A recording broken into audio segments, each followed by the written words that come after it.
The force binds all things across the galaxy, connecting every living being in an invisible web of energy that flows through stars, planets, and the space between.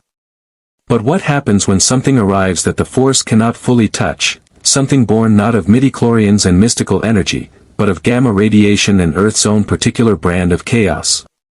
The galaxy was about to find out. The explosion tore through subspace like a wound in reality itself. In a laboratory on Earth, Jennifer Walters had been reviewing case files while Bruce Banner calibrated yet another gamma radiation experiment. The device was supposed to stabilize gamma signatures across dimensional frequencies, pure theoretical science that Jennifer only half understood despite Bruce's patient explanations.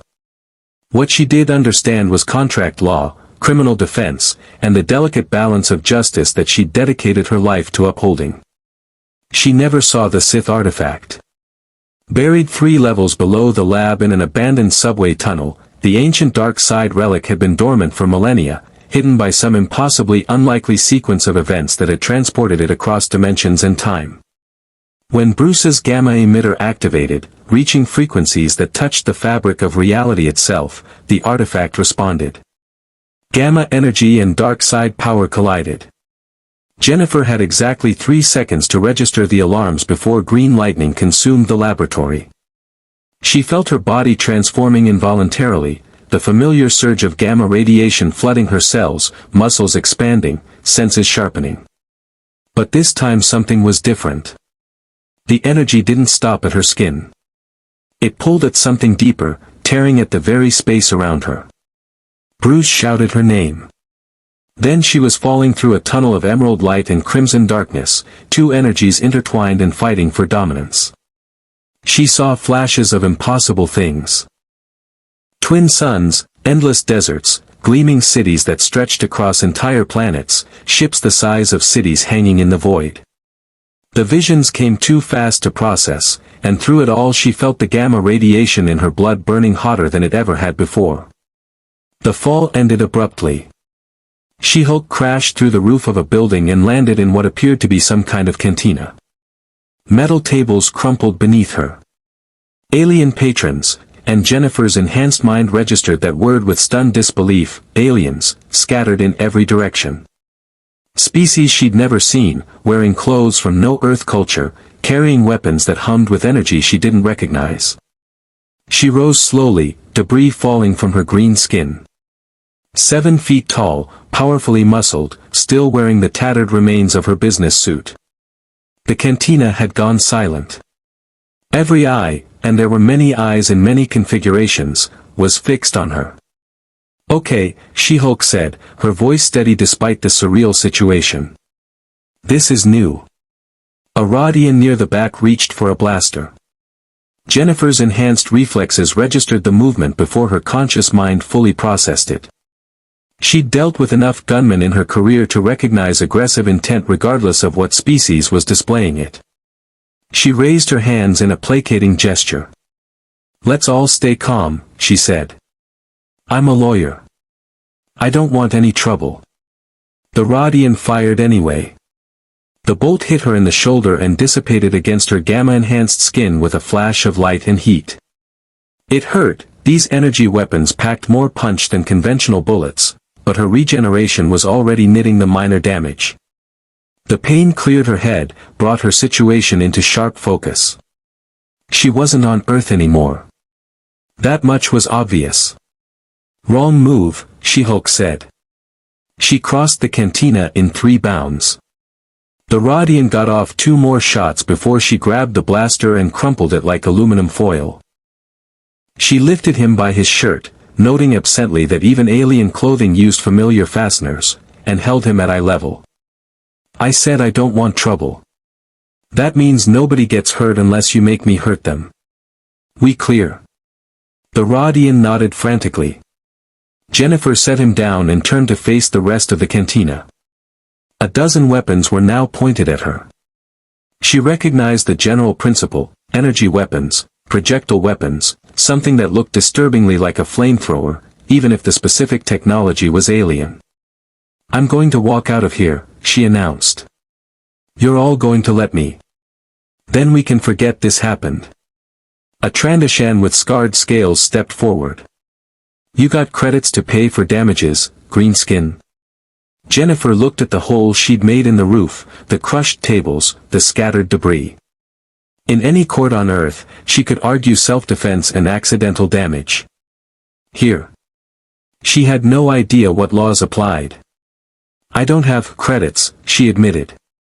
I don't even know what those are. But I'm happy to work something out. Like I said, I'm a lawyer. I negotiate settlements for a living. The Trandoshan laughed, a hissing sound that made Jennifer's skin prickle. This is Nar Shada, lawyer. Only law here is what you can enforce yourself. Nar Shada. The name meant nothing to her, but the principle was painfully clear. She was in a place where legal systems had broken down, where might made right. Every instinct Jennifer had spent years developing screamed against that concept. But She-Hulk understood power dynamics. Then I enforce my own terms, she said, her voice dropping to a dangerous level. I'm leaving.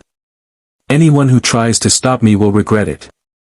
But I promise you, I'll come back and pay for damages once I figure out where the hell I am.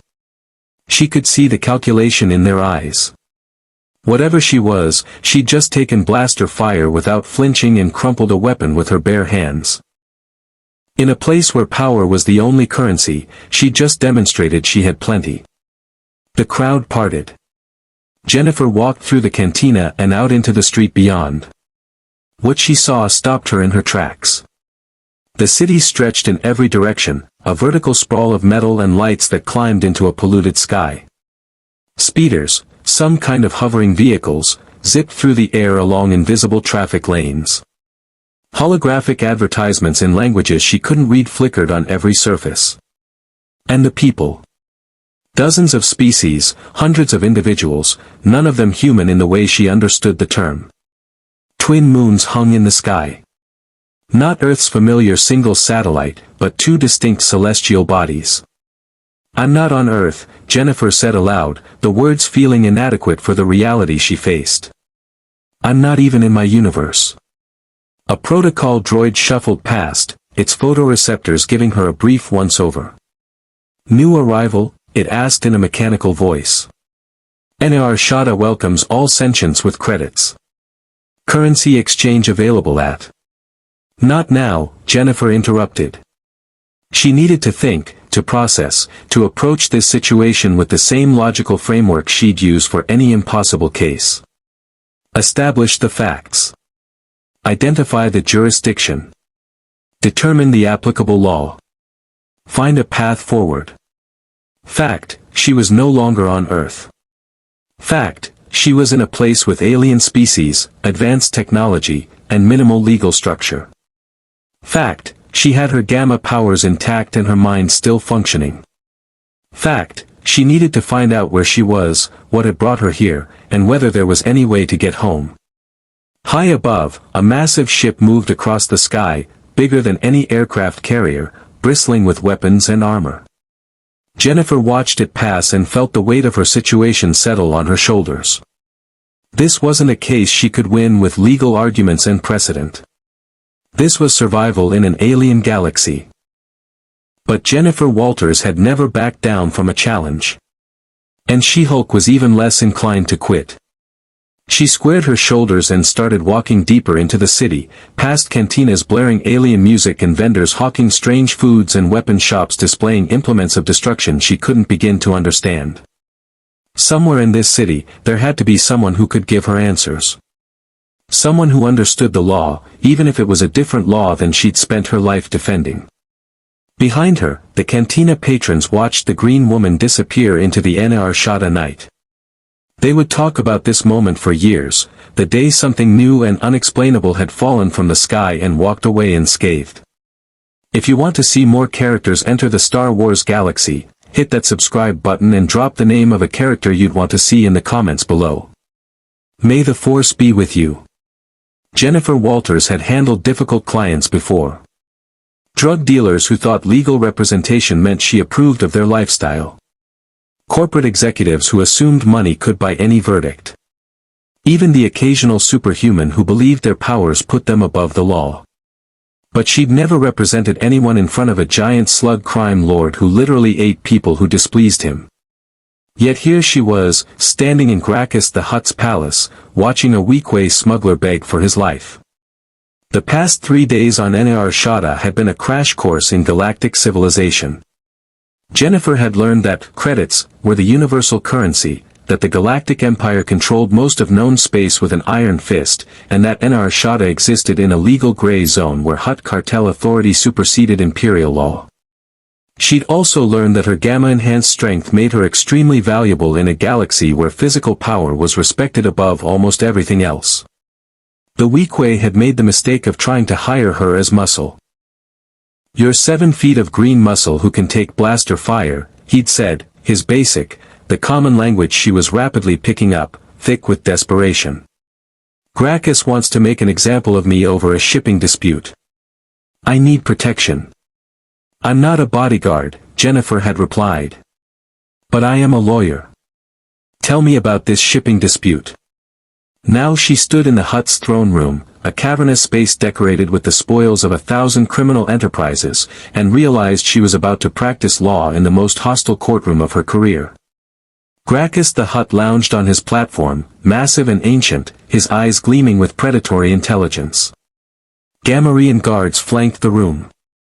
A Twi'lek majordomo stood beside the Hutt's platform, ready to translate, though Jennifer had learned that Gracchus understood Basic perfectly well and simply preferred to keep people guessing. "The human speaks for Naki." Gracchus rumbled in Huttese. The majordomo translated smoothly. "Jennifer Walters, representing Naki Veso," she confirmed. "I understand there's a dispute over a shipment of spice that never reached your warehouses." "Dispute?" Gracchus's laugh was like rocks tumbling down a hill. "There is no dispute. Naki stole from me.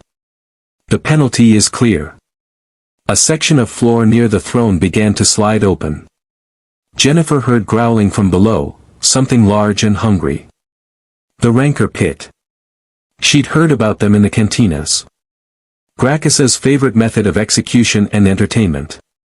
"With respect," Jennifer said, her voice carrying across the throne room with courtroom-trained projection, "theft requires proof of intent.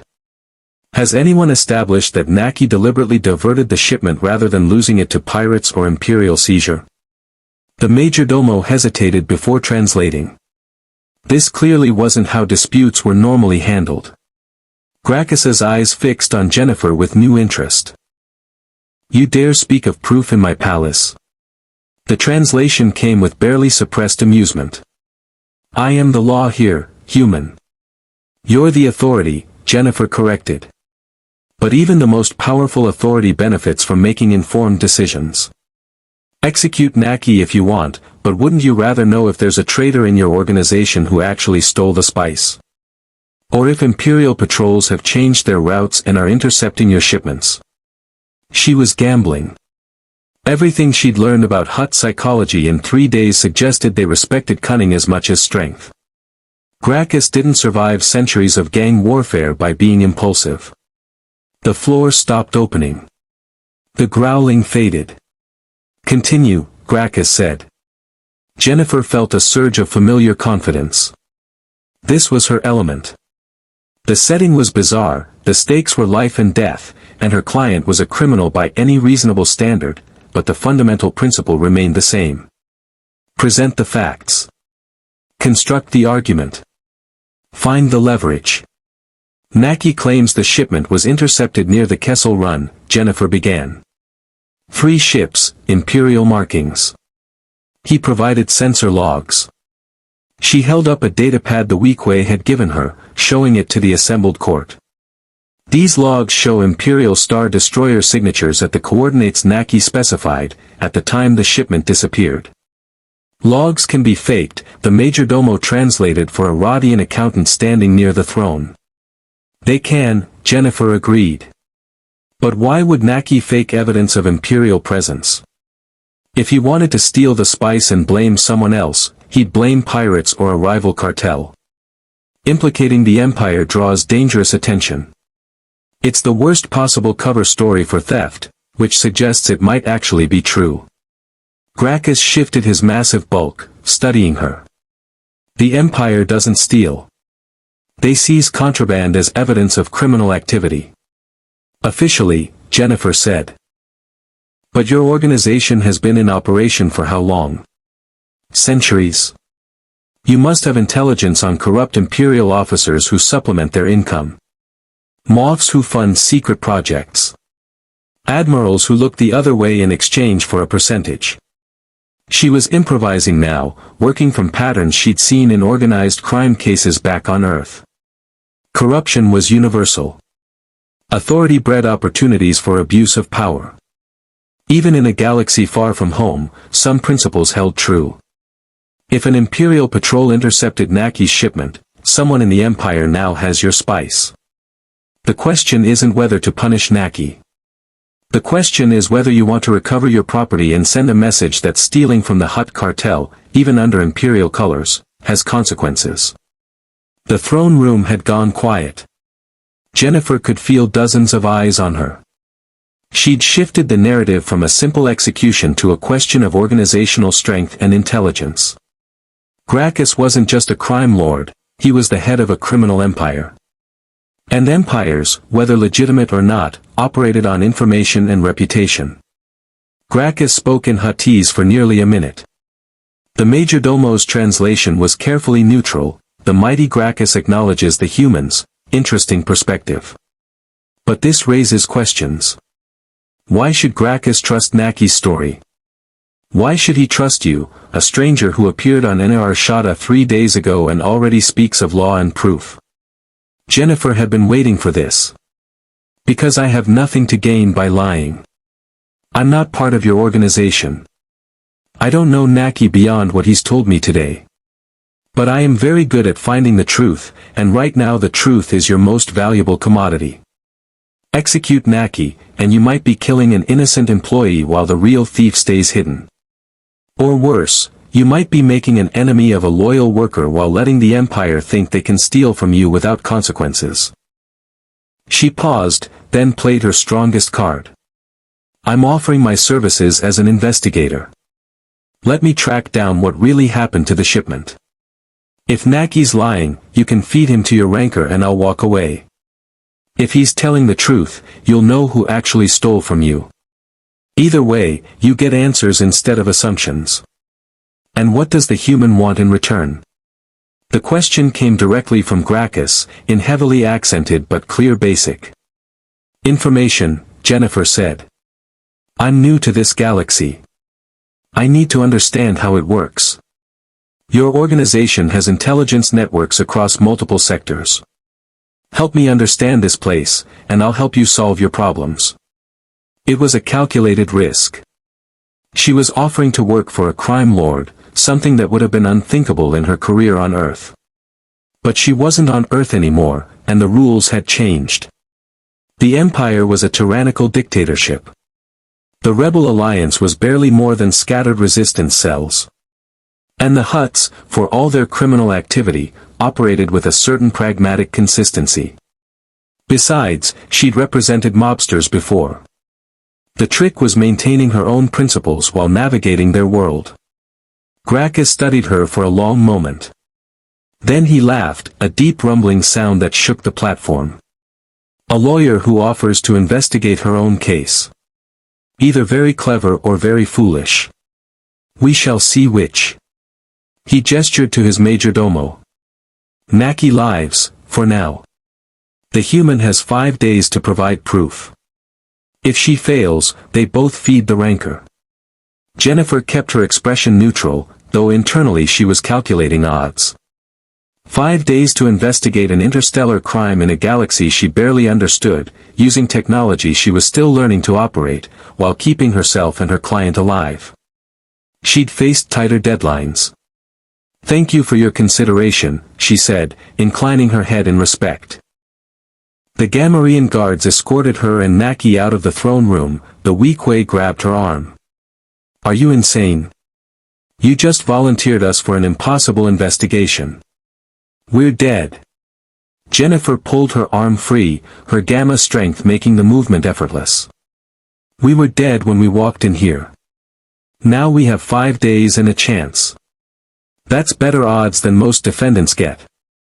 Outside the palace, the Anarshada night was alive with neon and noise. Jennifer looked up at the polluted sky, at the stars she didn't recognize, and felt the weight of her situation pressing down.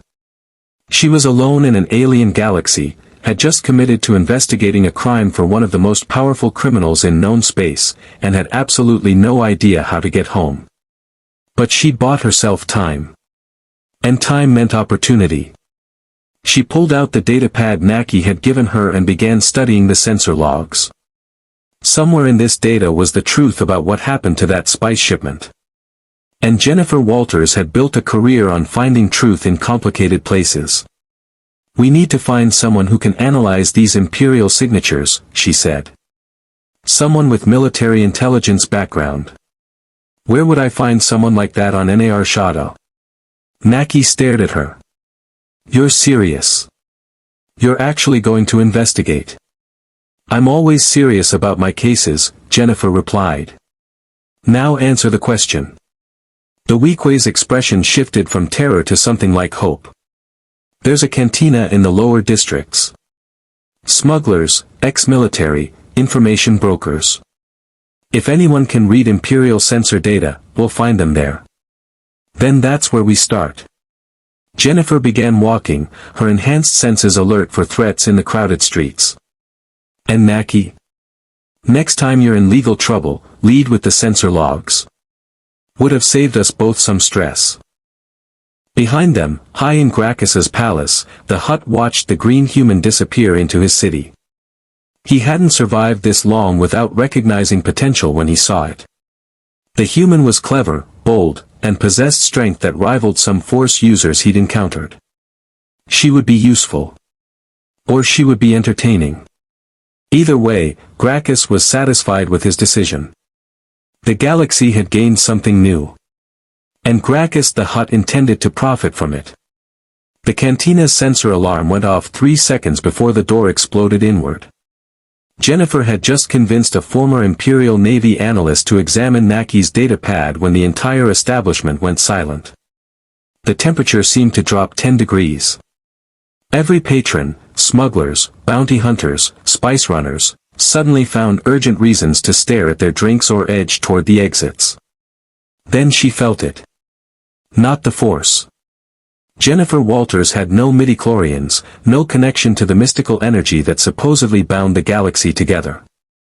But her gamma-enhanced senses picked up something else, a predatory focus, a weight of malicious intent that made her skin prickle. She'd felt similar sensations before, when Abomination had been hunting her. When Red Hulk had decided she was an acceptable target. This felt worse.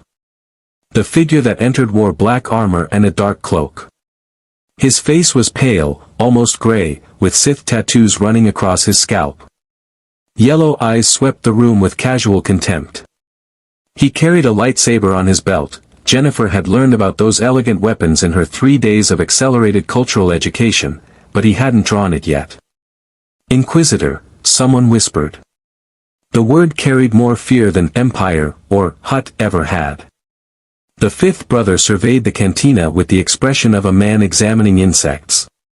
His gaze lingered on Jennifer for exactly 2 seconds longer than anyone else. Then he smiled, and it was not a pleasant expression. Curious, he said, his voice carrying despite the ambient noise. There is something unusual in this establishment. Something that does not belong. Jennifer's analytical mind raced through options. She'd learned about Inquisitors from the Cantina gossip networks. Force-sensitive agents of the Empire, tasked with hunting Jedi survivors and stamping out any threat to Imperial dominance. They could sense Force users, read thoughts, and wielded those laser swords with lethal precision. She had no idea if they could sense gamma radiation. Apparently, they could sense something. The fifth brother's yellow eyes fixed on her. You. Stand. Jennifer remained seated, her gamma-enhanced physiology keeping her adrenaline under control. I'm just having a drink. Not looking for trouble. Stand, the Inquisitor repeated. His hand moved toward his lightsaber. Around the cantina, patrons were melting into the shadows. The Imperial analyst Naki had hired grabbed his datapad and vanished through a back exit. Smart man. Jennifer was beginning to understand why people feared the Empire more than the Hutts. The Hutts at least operated on comprehensible principles of profit and loss.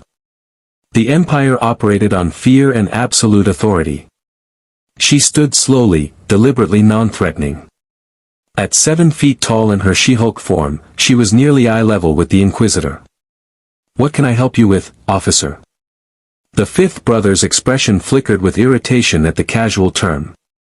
"You are not in the Imperial database. Your species is unknown. Your force signature is," he paused, and for the first time Jennifer saw genuine confusion cross his face. "Wrong. Distorted. As if something is interfering with my perception." "I don't know what the force is," Jennifer said truthfully. "I'm just a visitor trying to understand how things work around here." "Where do you come from?" "Very far away."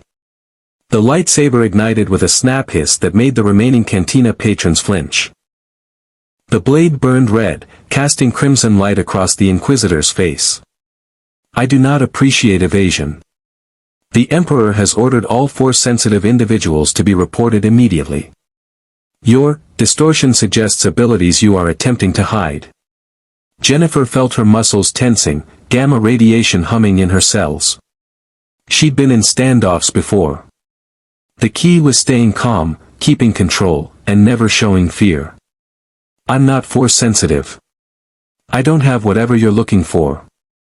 But I'd appreciate if you'd lower the weapon. This doesn't need to get violent. That is not your decision to make."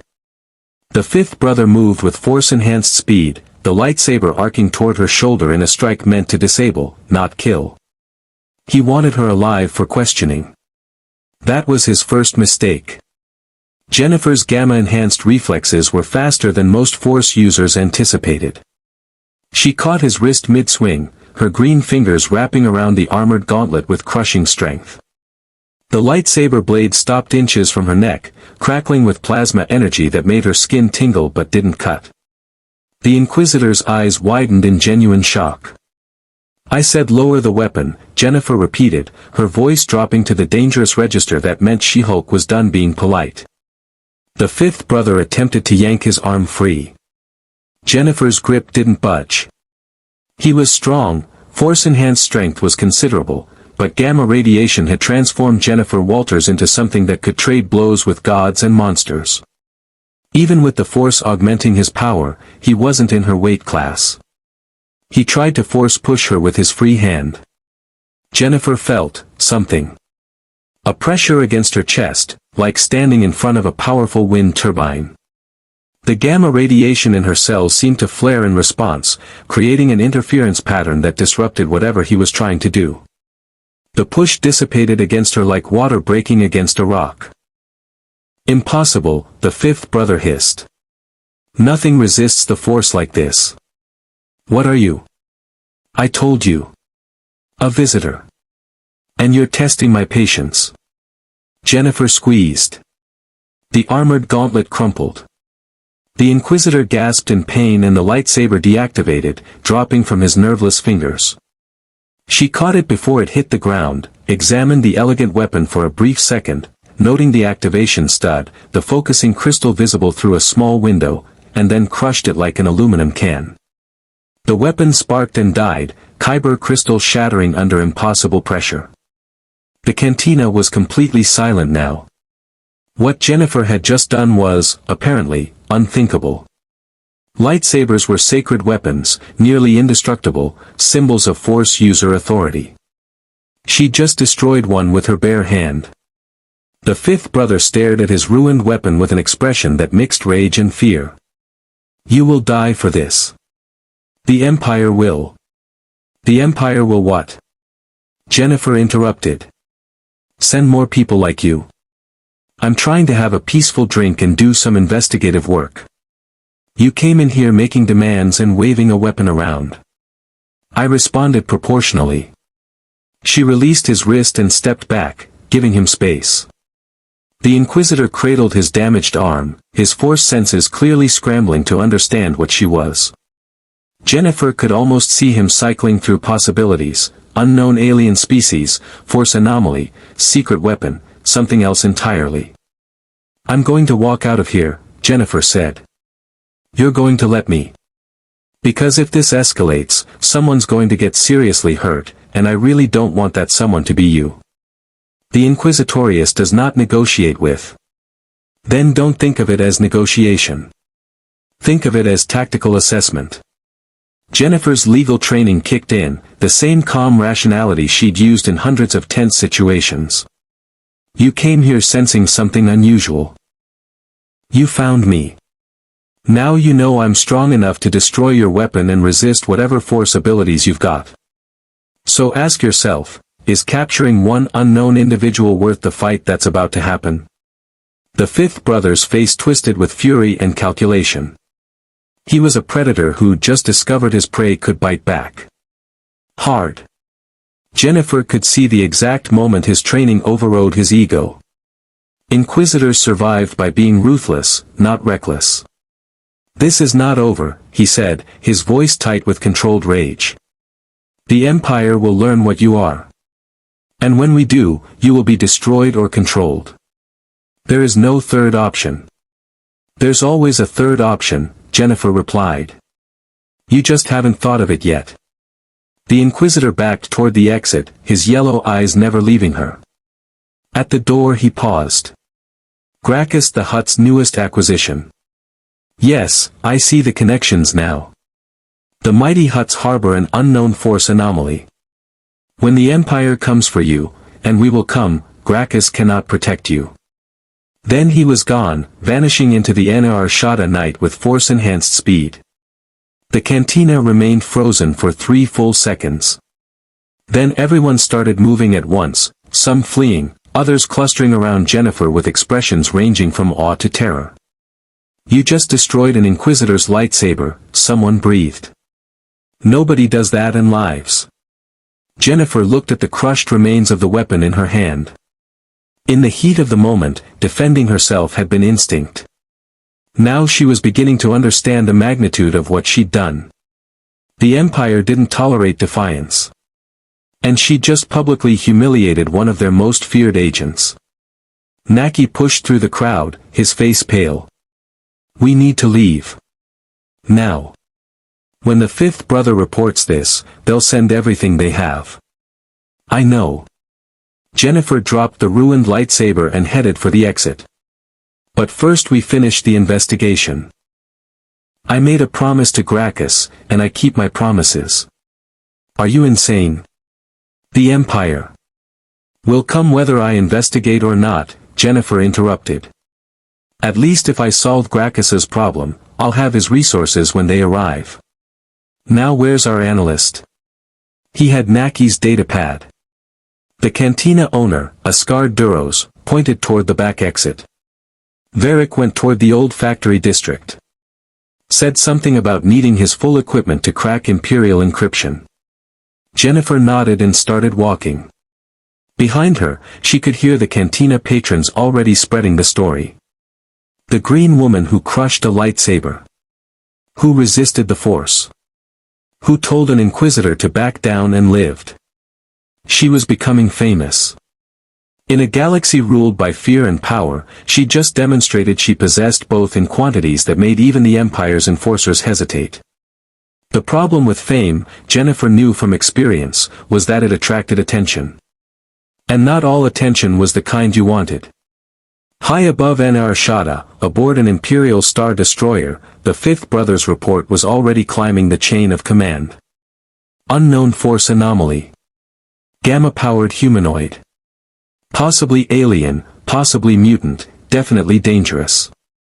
Recommend immediate capture for study and potential Inquisitorius recruitment. The report would reach Coruscant within hours.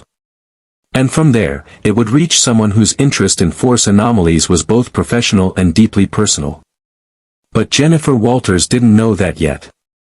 For now, she had an investigation to complete and a deadline to meet. The Empire's attention was a problem for tomorrow. Tonight, she had a smuggler to clear and a hut to satisfy. Varric the analyst lived in what might generously be called a reinforced bunker, and more accurately described as paranoid fortress. The former Imperial Navy lieutenant had decorated his factory district hideout with sensor jammers, blast doors, and enough automated defenses to hold off a small army. Jennifer appreciated the security measures. After the Inquisitor encounter, paranoia seemed entirely reasonable. "I heard what happened at the cantina," Varric said as he ushered them inside. The Duros's large red eyes studied Jennifer with nervous fascination. "You really crushed the fifth brother's lightsaber?" "Self-defense," Jennifer replied. "Can we focus on the datapad?" Varric nodded and led them deeper into his workshop. The space was cramped with equipment Jennifer didn't recognize: scanner arrays, holographic projectors, what looked like a miniature communications hub. The analyst plugged Naki's datapad into his system and the room illuminated with three-dimensional sensor data. "These Imperial signatures are legitimate," Varric said after several minutes of analysis. "Star Destroyer Inexorable, under Captain Ven Samar. Known for running independent operations in the Outer Rim with minimal oversight." He highlighted a section of the data stream. "Your shipment was intercepted here, near the Kessel Run as Naki claimed. Standard Imperial interdiction pattern." "So Naki was telling the truth," Jennifer said. "The Empire took the spice." "Not exactly." Varric magnified another portion of the display. "Look at the cargo manifest transmission. After interdiction, the Inexorable filed paperwork indicating the contraband was destroyed per standard protocol. But watch the power signatures." Jennifer leaned closer, her enhanced vision picking out details in the energy readings. "The ship's cargo holds show active power draws for climate control." "You don't need climate control for destroyed cargo." "Exactly." Varric looked impressed. "Captain Samar is running a side operation. He seizes contraband, reports it destroyed, then sells it through black market channels. Classic corrupt officer scheme. I saw it dozens of times during my service." Naki slumped in relief. "So I can prove to Gracchus that I didn't steal from him." "You can prove the Empire stole from him," Jennifer corrected. She studied the data, her legal mind already constructing arguments. "But we need more than sensor logs. We need to trace where that spice went after Samar took it. Who's he selling to? Where's the distribution network? If we can show Gracchus exactly how his property was stolen and by whom, he'll have actionable intelligence. That's worth more than just executing you for failure." Varric shook his head. "Tracing Imperial black market operations is suicide. You'd need access to encrypted communications, financial records, shipping manifests. All of that is locked behind Imperial security protocols. Can you crack those protocols?" "Theoretically, yes. Practically?" The Duros made a gesture Jennifer interpreted as emphatic negative. "I'd need to physically access an Imperial terminal. The encryption rotates too fast for remote slicing. And even if I could get into a terminal, the security response would be immediate." Jennifer considered the problem. In her legal career, she'd handled cases involving encrypted evidence, protected communications, and hostile witnesses. The principle was always the same: find the weak point in the system. Every system had one. "What about personnel?" she asked. "Captain Samar must have crew who know about his operation. Officers who help facilitate the sales. Someone's handling logistics." "Sure, but they're not going to just confess to aiding corruption." "No," Jennifer agreed.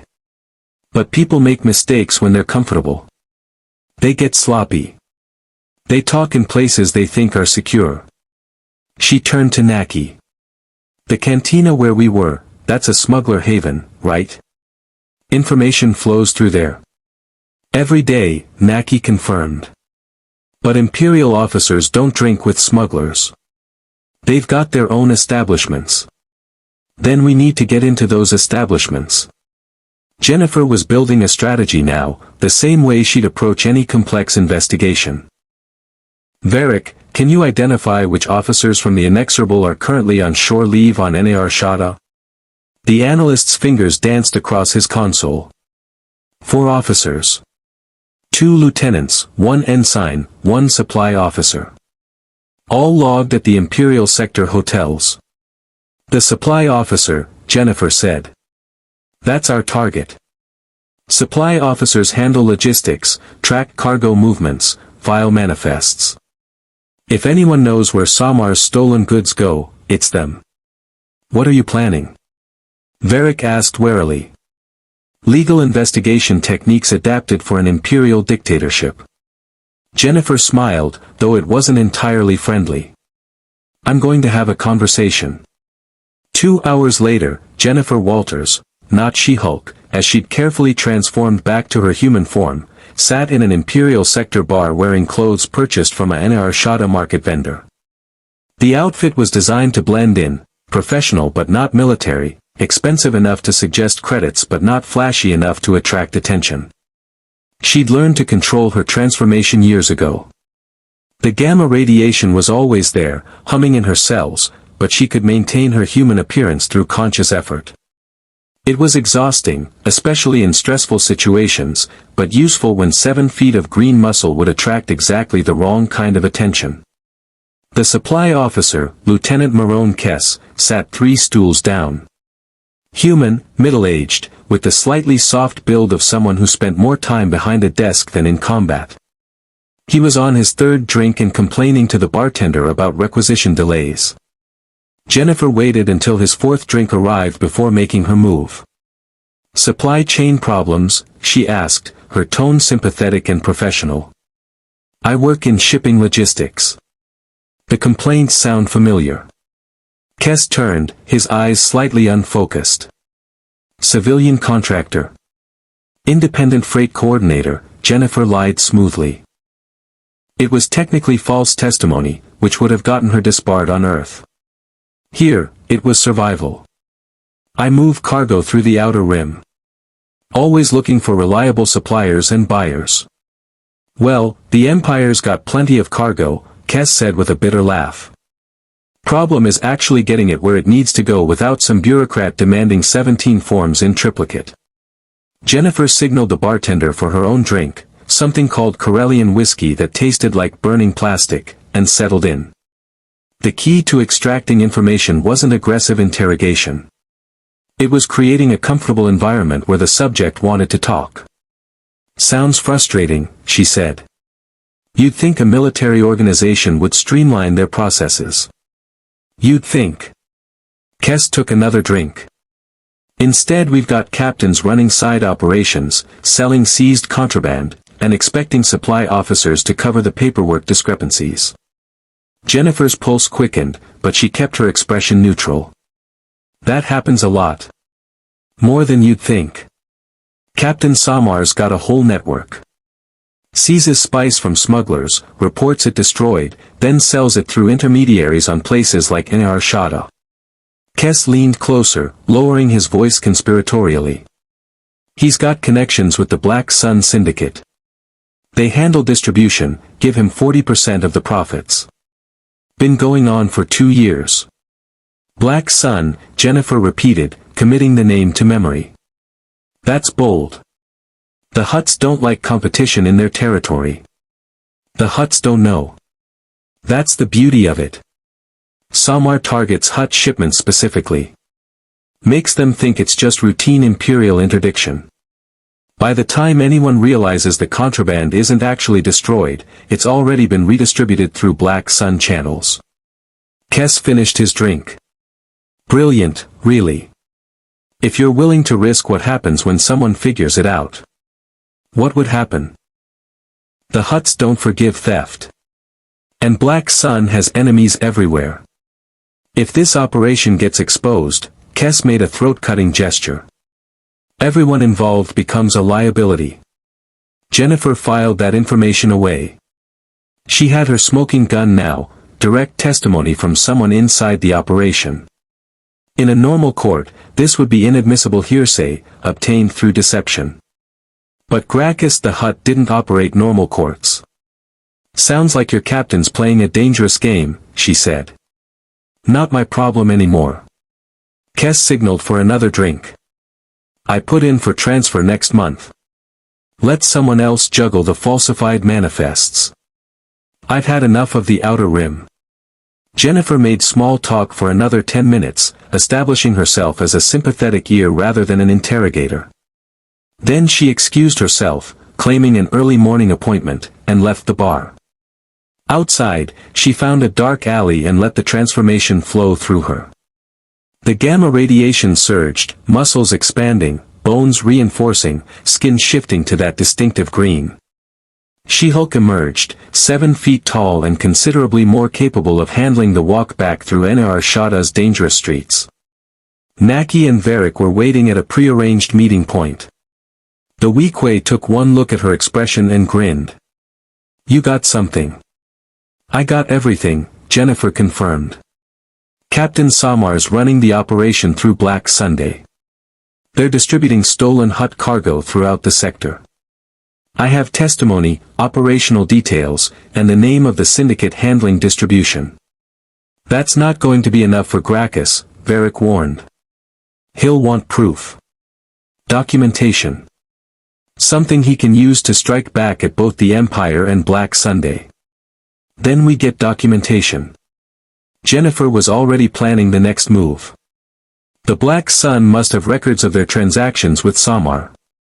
Financial transfers, shipping manifests, communication logs. We need to get into their local headquarters. Naki stared at her. "You want to break into a Black Sun facility? Do you have any idea how insane that is?" "I have some idea," Jennifer admitted. "But we're on a deadline. We've got 2 days left before Gracchus feeds us to his rancor. I'd rather take my chances with Black Sun than guaranteed death." "She's right," Varric said reluctantly. "And if we can pull this off, we'll have evidence that satisfies Gracchus and makes us very valuable. He'll want to know everything about how Black Sun operates on Nar Shadda. Plus," Jennifer added, "we'll be exposing a corrupt Imperial officer and disrupting a criminal syndicate that's stealing from the Hutts. That's got to be worth something in this galaxy." Naki looked between them, clearly wondering how his simple shipping dispute had evolved into a multi-faction conspiracy investigation. "You're both insane. But I'm already dead if we do nothing, so, fine. When do we hit Black Sun?" "Tomorrow night," Jennifer decided. "That gives us time to scout the facility and plan our approach. Varric, I need layouts, security protocols, anything you can find about their Nar Shadda operations." "I'll see what I can dig up," the analyst promised. As they dispersed into the night, Jennifer felt the familiar rush of working a complex case. This was what she'd trained for, finding truth in complicated situations, navigating hostile systems, protecting clients against overwhelming odds. The fact that she was doing it in an alien galaxy, investigating a space crime, and preparing to infiltrate a criminal syndicate's headquarters was just environmental adaptation. Above them, in the polluted Nar Shadda sky, Imperial patrol ships continued their circuits. And somewhere in the galaxy, the Fifth Brothers report was reaching desks that mattered. Reports of a gamma-powered anomaly who could resist the Force and destroy lightsabers. The Empire's interest was no longer casual curiosity. It was active concern. An active concern, in the Galactic Empire, meant resources would be mobilized. Questions would be asked. Orders would be given. Jennifer Walters had 48 hours to solve a case and satisfy a Hutt crime lord. Then she'd have to face whatever the Empire decided to send after her. But first things first. One impossible task at a time. That's how you practiced law in a galaxy far, far away. The Black Sun Fortress on Nar Shadda occupied an entire vertical kilometer of the city's mid-levels. Jennifer studied the structure through macrobinoculars from a rooftop 300 meters away, cataloging security features with the same methodical attention she'd once given to reviewing corporate financial documents. 16 visible guard positions, she murmured. Energy barriers on all primary access points. Sensor arrays covering approaches from every angle. This isn't just a criminal headquarters. It's a military installation. Varick adjusted his scanner, the device painting thermal signatures across his datapad display. Internal security is worse. Biometric locks, automated turrets, patrol droids. Black Sun doesn't take chances with their operational centers. Which means whatever they're hiding is worth protecting, Jennifer reasoned. Financial records, communications with corrupt Imperial officers, evidence of their distribution network. Everything we need to prove Gracchus's spice was stolen and redistributed through their channels. Naki shifted nervously. Even if we get inside, how do we find the specific records? That facility probably has data on hundreds of operations. We look for transactions matching the timeline of your shipment's disappearance, Jennifer said. Spice purchases from Imperial sources, deliveries to specific distribution points, credit transfers to accounts linked to Captain Samar. Follow the money, that's investigation basics. The money trail will be encrypted, Varick warned. Black Sun uses military-grade security protocols. I can slice basic systems, but their financial database. That'll take time we don't have. Jennifer lowered the macrobinoculars. Then we don't slice it. We steal the entire database and decrypt it somewhere safe. That's a physical data core, Varick protested. Isolated from external networks precisely to prevent remote theft. It'll be in the most secure section of the facility, probably the central vault. So we get into the vault. Jennifer's tone was matter-of-fact, as if she was discussing filing a court motion rather than infiltrating a criminal fortress. What's the access protocol? Varick pulled up architectural data he'd acquired through his intelligence contacts. The holographic schematic showed a labyrinthine structure with multiple security layers. The vault requires 3 things: biometric authorization from a ranking Black Sun officer, physical access codes that rotate hourly, and a retinal scan from someone with vault privileges. In other words, we need to capture a Black Sun officer and bring them to the vault, Jennifer summarized. Alive, cooperative, and without alerting the rest of the facility, Varick added. Impossible. Jennifer studied the schematic, her enhanced mind processing tactical options. During her years as She-Hulk, she'd worked with the Avengers on missions that required more than raw strength. Stealth infiltration. Evidence gathering. Strategic thinking. This wasn't so different from breaking into an AIM facility or a Hydra base. Except she was alone, in an alien galaxy, with 2 civilians backing her up. Not impossible, she said finally. Just complicated. We need 3 things: a distraction to pull security away from the vault, a captured officer who can get us inside, and an exit strategy that doesn't leave us trapped in the building.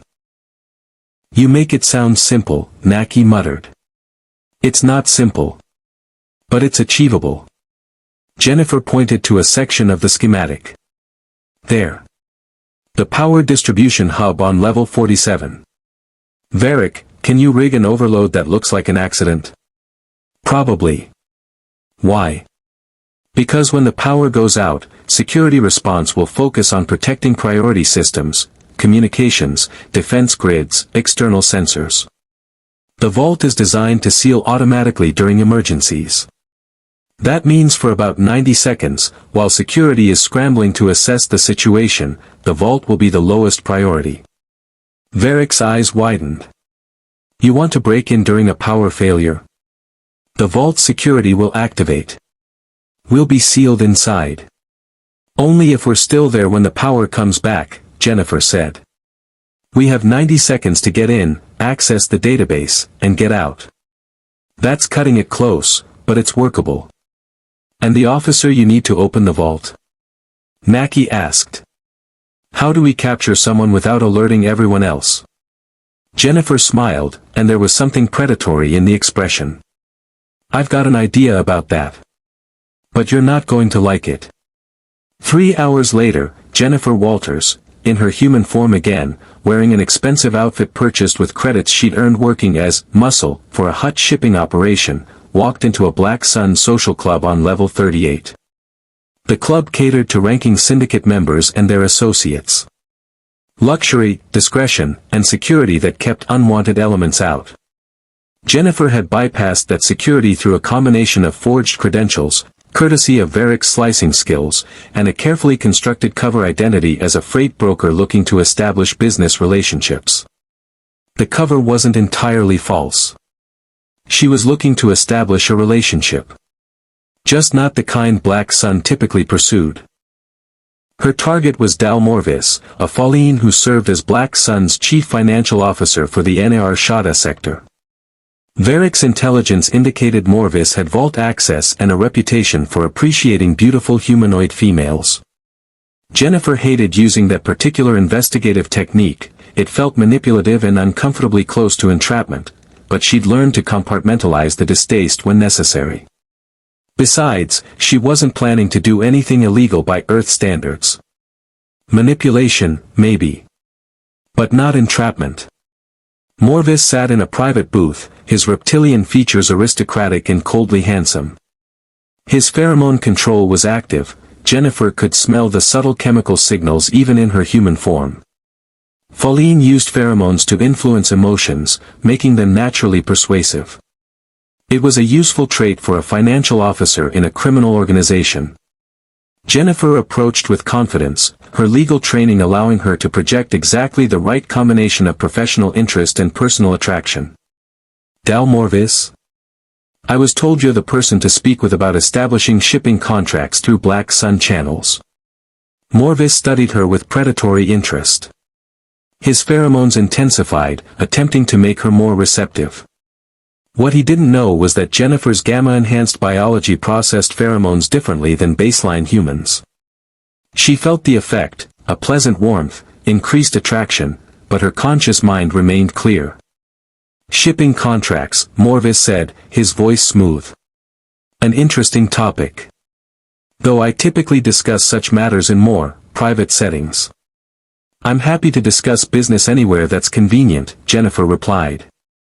She slid into the booth across from him, maintaining eye contact. I represent independent interests looking to move cargo through hut-controlled space without attracting undue attention. And you believe Black Sun can facilitate this? I know Black Sun can facilitate this. Your organization has relationships with Imperial officers who can ensure smooth passage. That's worth considerable credits to the right clients. Morvis's expression sharpened with genuine interest. This wasn't just a social approach, she was speaking his language. Credits, contracts, business opportunities. You're well informed for an independent broker. I make it my business to understand who controls what, Jennifer said. For instance, I know Captain Samar's interdiction patterns have created opportunities for redistributing seized goods. Very profitable opportunities, I imagine. She was taking a calculated risk, revealing that she knew about the Imperial connection. But Morvis was a financial officer, not security. His instinct would be to assess whether she represented opportunity or threat based on what she could offer, not immediately sound alarms. You're either very brave or very foolish to mention such things openly, Morvis said, though his tone suggested intrigue rather than anger. I'm practical, Jennifer corrected. I'm looking to establish relationships with people who understand that the galaxy's most profitable opportunities exist in the spaces between official channels. And I'm prepared to demonstrate my value through information sharing. What kind of information? The kind that confirms I'm worth your time. Jennifer leaned forward slightly. For instance, I know the Hutts are investigating the disappearance of a recent spice shipment. They believe it was stolen by an independent smuggler. They don't yet realize the Empire seized it and Black Sun redistributed it through your network. Morvis's pheromone output spiked, not attraction now, but alarm. That's a dangerous accusation. It's not an accusation. It's an observation. Jennifer kept her voice calm, non-threatening. And it's also an opportunity.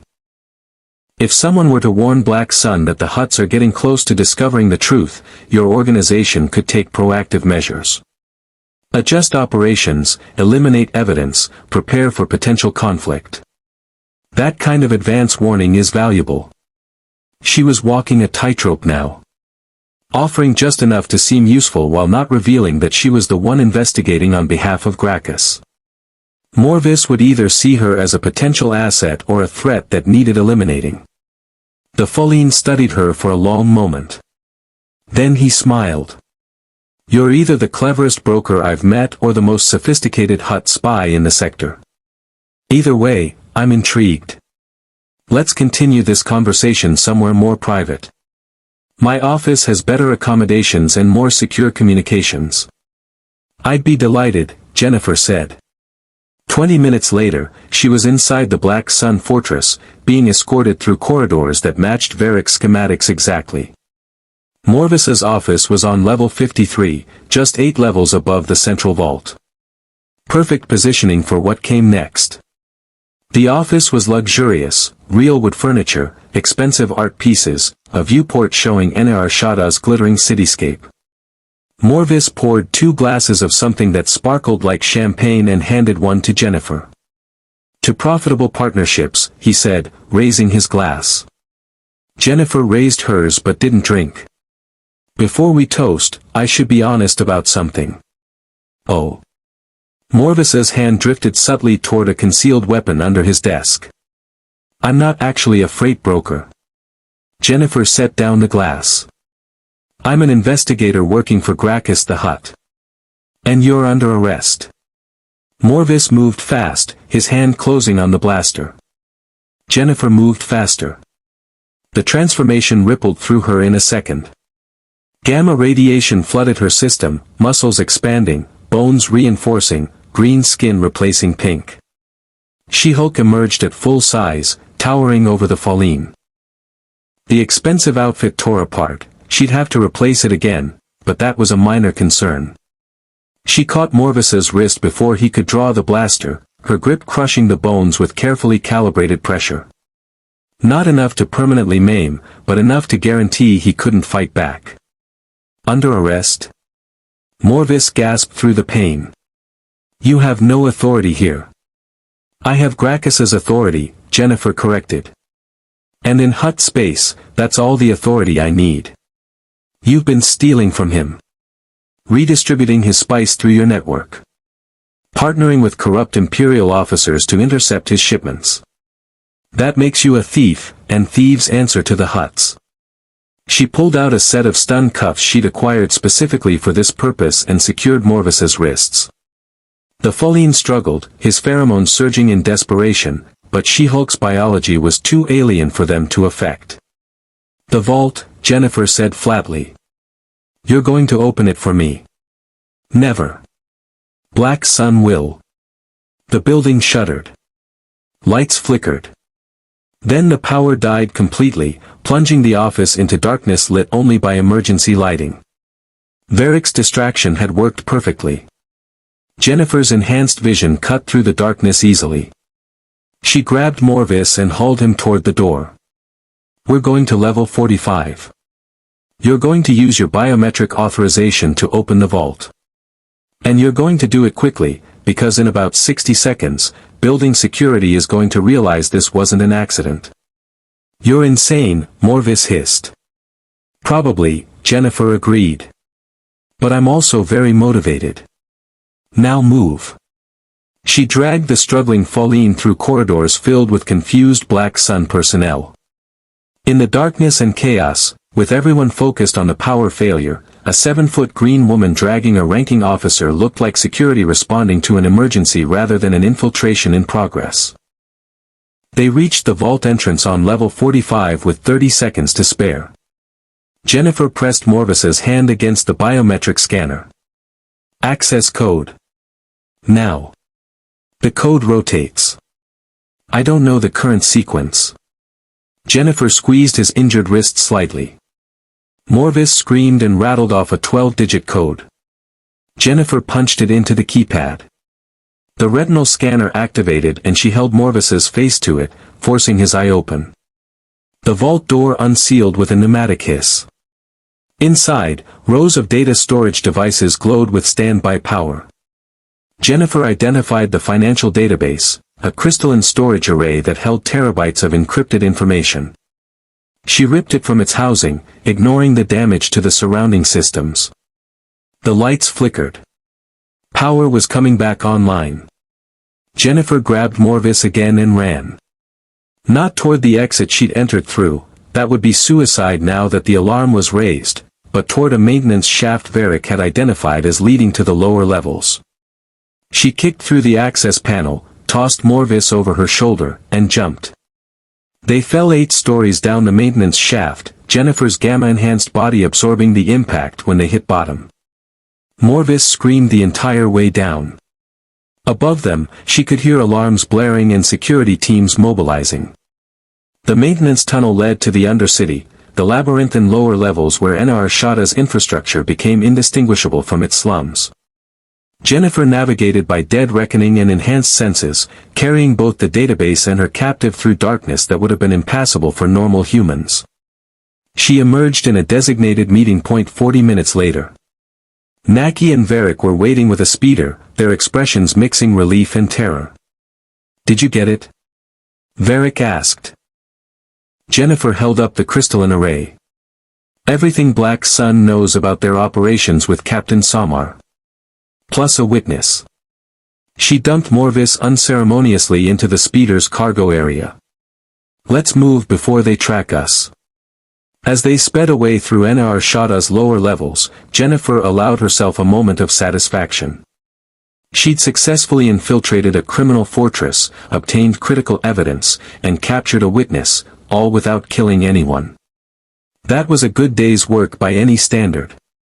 Now she just had to present her findings to a Hutt crime lord and hope he was impressed enough to not feed them all to his rancor.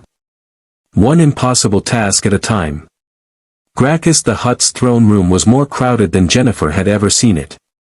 Word of her Black Sun raid had spread through Enarshada's underworld with the speed of scandal, and it seemed every crime lord, smuggler captain, and information broker wanted to witness what happened next. Jennifer stood before the Hutt's platform with Naki beside her and Morvis bound in stun cuffs between them. Varric remained in the shadows near the entrance, ready to flee if things went badly. The crystalline data array rested on a repulsor cart, its contents still encrypted but intact. "The human returns," Gracchus rumbled in Huttese, the majordomo translating smoothly. "With bold claims and bolder actions. You raided Black Sunday. You kidnapped one of their officers.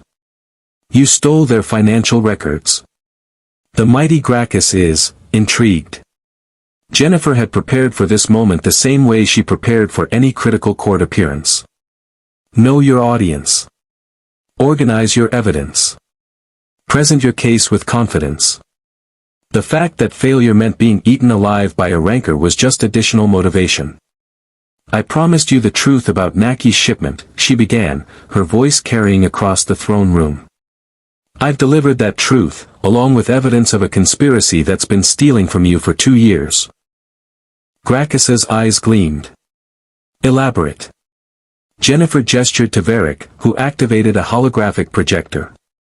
The data array's contents, decrypted through 6 hours of exhaustive work, materialized in the air above the throne room.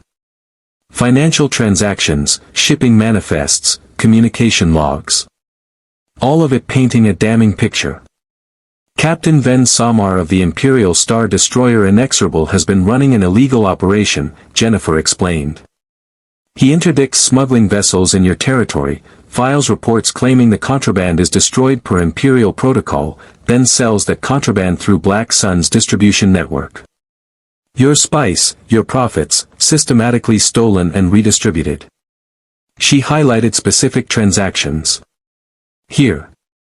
3 separate shipments in the past 6 months, all Hutt cargo, all reported destroyed by Imperial forces, all appearing in Black Sun's financial records as purchases from Imperial Source Omega. That's Samar's code designation. Morvis struggled against his restraints. This is theft. That data belongs to criminals who were stealing from Gracchus, Jennifer interrupted coldly. You don't get to claim property rights on evidence of your own crimes. That's not how justice works. Justice? Morvis laughed bitterly. You speak of justice while working for the Hutts. I speak of truth, Jennifer corrected. Whether that truth serves justice depends on what happens next. Right now, I'm presenting facts. What Gracchus does with those facts will define whether this is justice or just revenge. The throne room had gone silent. Every eye was on Gracchus, waiting to see how the ancient crime lord would respond to such a direct challenge. Jennifer was gambling that the Hutt valued competence and boldness more than empty flattery. Gracchus studied the holographic data for a long moment. Then he spoke directly in Basic, his accent thick but understandable. You prove Naki told truth. You prove Empire and Black Sun steal from the mighty Gracchus. You bring evidence and witness. This is acceptable work. Relief flooded through Jennifer, though she kept her expression neutral. Acceptable meant not dead. That was progress. However, Gracchus continued, and Jennifer's relief evaporated. This evidence creates complications. Black Sun will want vengeance for your raid. The Empire will want this information suppressed. You have made powerful enemies, human lawyer. The mighty Gracchus wonders, what do you expect him to do about that? It was the question Jennifer had been anticipating. She'd disrupted a major criminal operation and exposed imperial corruption. Both organizations would want her dead. Simply surviving the next week was going to require resources, protection, and leverage. I expect you to use this information strategically, Jennifer said. Captain Samar's operation has cost you millions of credits over 2 years. Black Sun has been operating in your territory without permission, redistributing stolen goods that should never have left your control. You have evidence of both. That's leverage. Leverage for what? For renegotiating territory agreements with Black Sunday. For reporting Samar's corruption to his imperial superiors, officers who might be interested in eliminating a rival who's been skimming profits. For demonstrating to everyone in Hutt space that stealing from Gracchus the Hutt has consequences. Jennifer paused. And for showing that the mighty Gracchus employs people who can uncover secrets that others want buried. She was offering Gracchus exactly what crime lords valued most, power through information. The data she'd stolen wasn't just evidence of past crimes. It was ammunition for future negotiations, blackmail material, and proof of Gracchus's reach. The Hutt's laugh rumbled through the throne room like distant thunder. Clever human. You offer the mighty Gracchus weapons, not merely answers. Yes. This is valuable. Gracchus gestured to his majordomo. Naki Veso is cleared of all debt. The human lawyer has proven his innocence. As for you, lawyer, the Hutt's massive eyes fixed on Jennifer with calculating intelligence. The mighty Gracchus offers employment. You possess unusual skills. Strength to resist inquisitors. Intelligence to uncover conspiracies. Determination to complete impossible tasks. These qualities are rare. Jennifer had expected this offer. Working for a Hutt crime lord wasn't her preferred career path, but she needed resources and protection while she figured out how to get home. And Gracchus, for all his criminal activities, operated with a certain pragmatic honesty. He didn't pretend to be anything other than what he was. What kind of employment? She asked carefully. Investigator. Enforcer. Problem solver. Gracchus gestured broadly. The mighty Gracchus has many problems. Rivals who scheme. Thieves who steal. Mysteries that require solving. You would handle these problems. In exchange, the mighty Gracchus provides protection, resources, and information about your unique situation. My situation? A being from another dimension, transformed by radiation unknown to this galaxy, possessing strength that rivals Force users without being connected to the Force. Gracchus's expression was shrewd. The mighty Gracchus has lived many centuries. He recognizes when something truly new enters the galaxy. You seek to return home, yes. Perhaps the mighty Gracchus can help. His archives contain knowledge of dimensional anomalies, ancient artifacts, Force phenomena that bend reality. Perhaps somewhere in that knowledge is your answer. Jennifer felt her pulse quicken. She'd been so focused on immediate survival that she hadn't fully considered how to actually get back to Earth. Gracchus was offering resources she couldn't access alone, ancient knowledge, connections to Force users, information networks spanning the galaxy. But working for a crime lord meant compromising principles she'd spent her life upholding. It meant becoming part of a criminal organization, even if her specific role was investigation rather than enforcement.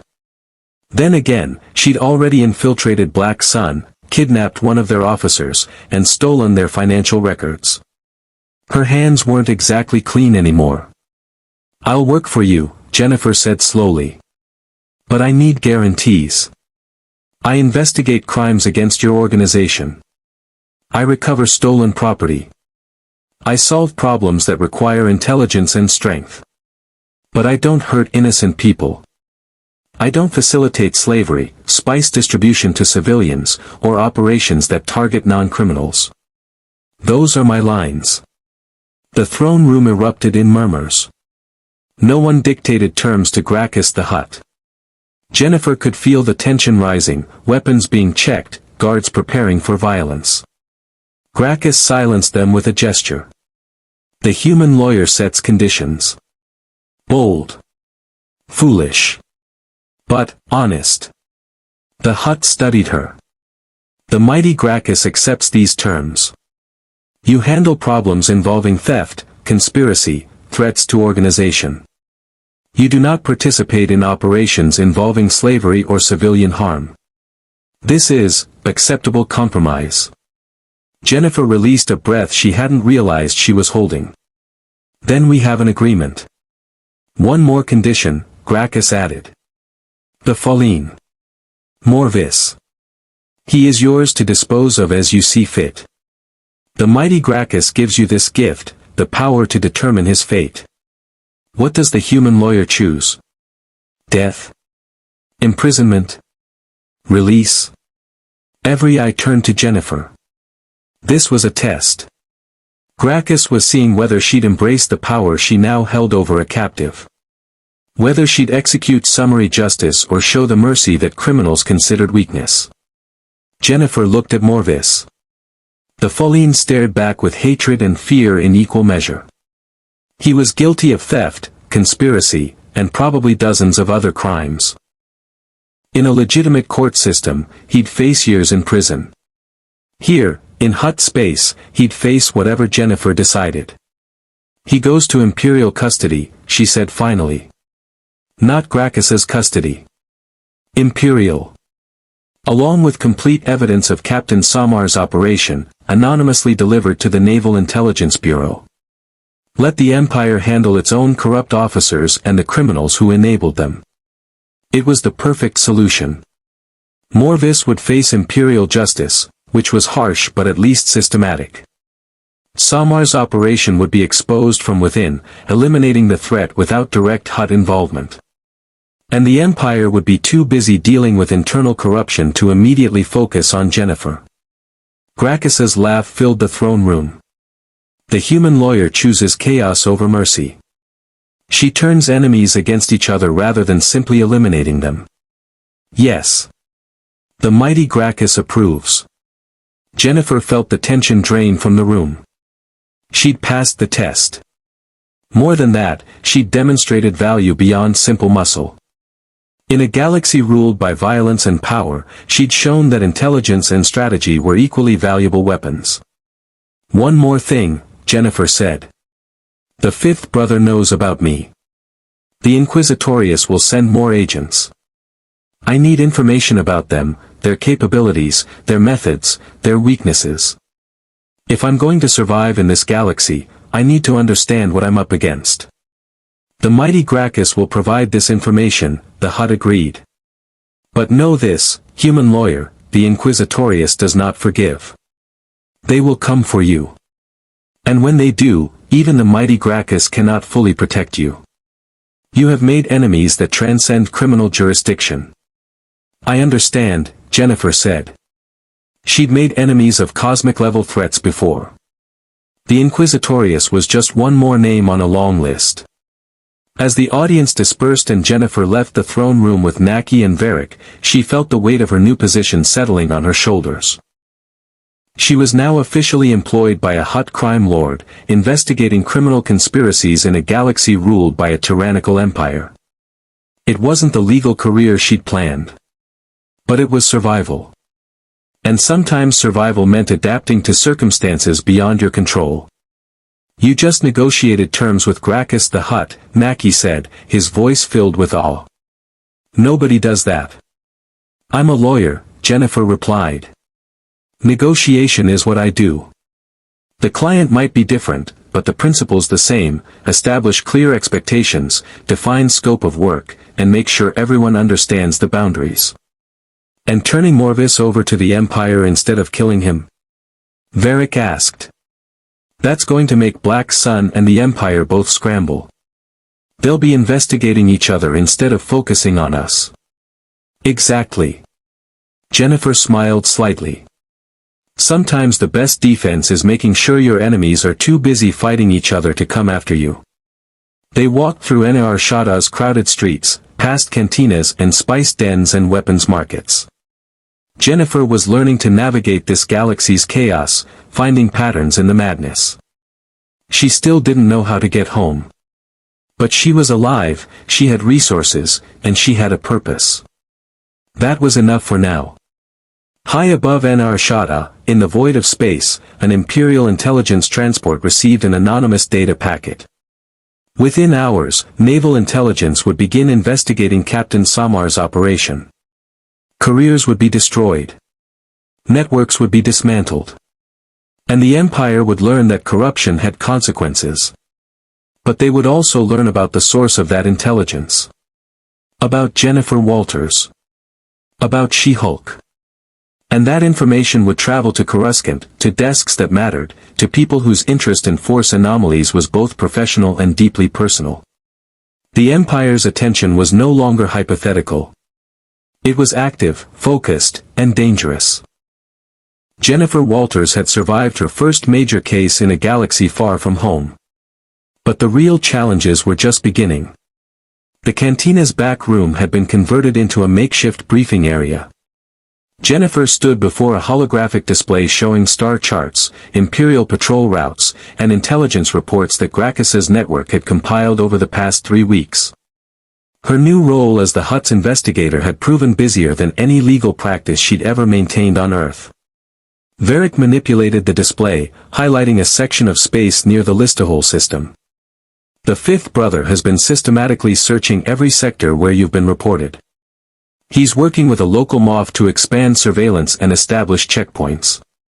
Jennifer studied the pattern. The Inquisitor hadn't forgotten their encounter.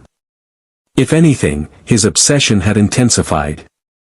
3 separate informants had reported the fifth brother asking questions about the green anomaly and offering substantial rewards for information. He's treating me like a Jedi survivor, Jennifer observed. Hunting, tracking, trying to corner me. Worse, Varric said. He's treating you like a priority target. The Inquisitorius usually operates alone or in pairs. The fifth brother has requisitioned 2 full squads of purge troopers and an Imperial transport. That's execution-level resources. Naki, who'd stayed on as Jennifer's assistant after being cleared of charges, pulled up another report. And Black Sun hasn't forgotten the raid. They've put a bounty on your head, 500,000 credits. That's enough to attract every hunter from here to the core worlds. Jennifer absorbed the information with the calm focus she developed during high-stakes trials. Multiple threats, limited resources, hostile territory. The situation would be overwhelming if she let it be. Instead, she compartmentalized, assessed threats, prioritized responses, developed strategy. The bounty is manageable, she said. Hunters are predictable, they want credits, not ideology. We can negotiate, misdirect, or intimidate most of them. The fifth brother is the real problem. He's got imperial resources and force abilities I don't fully understand. I need to know more about what I'm facing. The door opened and a cloaked figure entered. Jennifer's hand moved instinctively to a blaster she'd started carrying, not that she needed it with her gamma strength, but appearances mattered in this galaxy. The figure lowered their hood, revealing a female Twi'lek with scars across her leku and the hard eyes of someone who'd survived terrible things. Vara Soon, the Twi'lek said. Gracchus sent me. I'm told you want to know about Inquisitors. You've dealt with them? Jennifer asked. Survived them. Vara's voice carried old pain. I was a Jedi Padawan once. When Order 66 came, I hid. The Inquisitorius hunted me for 3 years before I abandoned the Force entirely. Now I'm just another criminal in Hutt space. But I remember what they can do. Jennifer gestured to a seat. Tell me everything. Capabilities, tactics, weaknesses. I need to understand the enemy. Vara settled into the chair, her expression distant with memory. Inquisitors are former Jedi corrupted by the dark side. They're trained by Vader himself in the ways of pain and hatred. Each one has unique abilities, but they all share core powers: telekinesis, force persuasion, precognition, enhanced physical abilities. They can sense force sensitives across kilometers and read surface thoughts from unshielded minds. Can they sense me? Jennifer asked.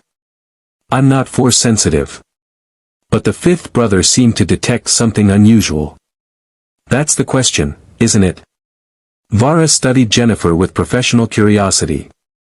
You don't have a force presence. I can't sense anything from you, and I was trained to feel the force in all living things. But the fifth brother sensed something. My guess? Your gamma radiation creates interference in the force. It's not a presence, it's an absence, a distortion. Like a shadow where light should be. Jennifer considered that. During the Cantina confrontation, her force resistance had been instinctive. The fifth brother's push had dissipated against her like water against stone.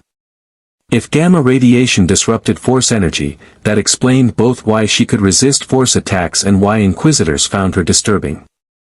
So I'm a blind spot in the force, Jennifer summarized.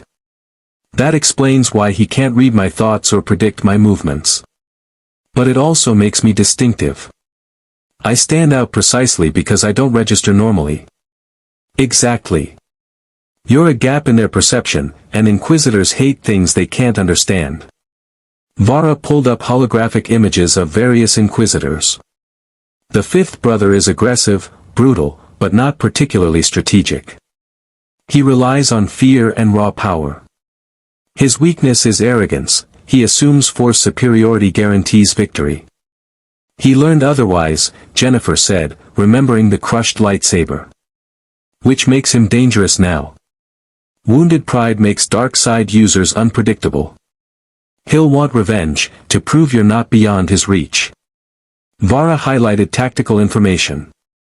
Inquisitors hunt in patterns. They establish perimeters, use informants, set traps. The fifth brother will anticipate you running, so he'll watch escape routes and known associates. What if I don't run? Jennifer asked. The room went silent. Varric stared at her. You can't be serious. You're considering confronting an Inquisitor deliberately. I'm considering ending a threat before it escalates further, Jennifer corrected. Right now, the fifth brother is hunting me. That means everyone around me is in danger. He'll hurt innocents to draw me out. He'll threaten people I've worked with. Every day I let this continue, the collateral damage increases. That's Jedi thinking, Vara said softly. Protecting others at personal cost. Noble, but dangerous. It's lawyer thinking, Jennifer countered. I identify threats, assess risks, and resolve conflicts before they grow unmanageable. The fifth brother is a conflict that's growing worse. I need to resolve it. By fighting him? Naki shook his head. You crushed his lightsaber, sure, but that was surprise advantage. In a real fight, with preparation and support, an Inquisitor is nearly unstoppable. Nearly, Jennifer emphasized. Not absolutely. Every opponent has vulnerabilities. The fifth brother's weakness is arrogance. He believes force power makes him invincible. I've already proven that's not true. Now I need to prove it definitively. Vara leaned forward. What are you planning? Jennifer manipulated the holographic display, pulling up the fifth brother's current location and patrol pattern. He's based out of an Imperial facility on Lothal, coordinating the search from there. That facility has garrison troops, security systems, and multiple defensive layers. Fighting him there would be suicide. So you lure him somewhere else, Varric said, understanding dawning. Somewhere you control the terrain. Exactly. Somewhere with limited Imperial support, difficult terrain for Force users, and environmental hazards that favor someone with my durability. Jennifer highlighted a location on the star chart, an abandoned mining complex in the Mustafar system. Industrial site, structurally unstable, surrounded by lava flows. The environment is hostile to everyone, but I can survive things that would kill normal humans. Mustafar. Vara's eyes widened. That's where Vader's fortress is located. You're talking about fighting an Inquisitor on Vader's doorstep. The fortress is on the far side of the planet. The mining complex is abandoned, considered too dangerous for occupation. Perfect for a confrontation that I want to keep private. Jennifer met their skeptical gazes. I know it sounds insane. But think about it strategically. If I keep running, the fifth brother's hunt spreads across multiple sectors. More people get hurt. More attention gets focused on me. But if I end this quickly, decisively, on my terms, the threat is contained. And if you lose? Naki asked quietly. Then I lose, and the rest of you stay as far away from the Empire as possible. Jennifer's tone was matter-of-fact. But I don't plan on losing.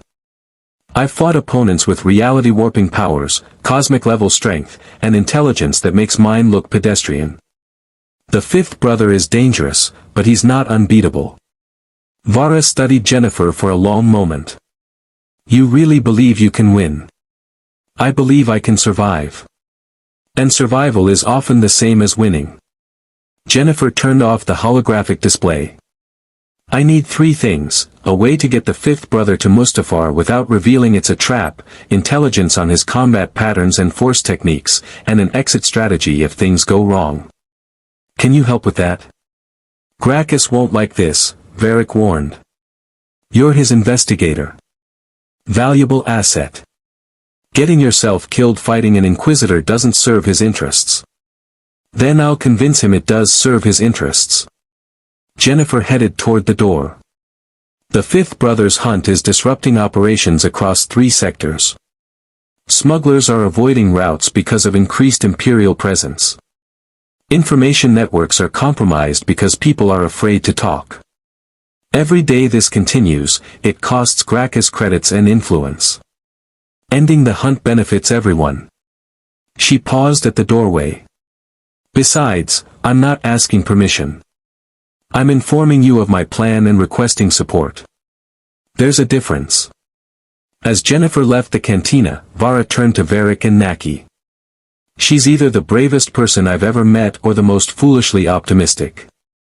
She's both, Naki said.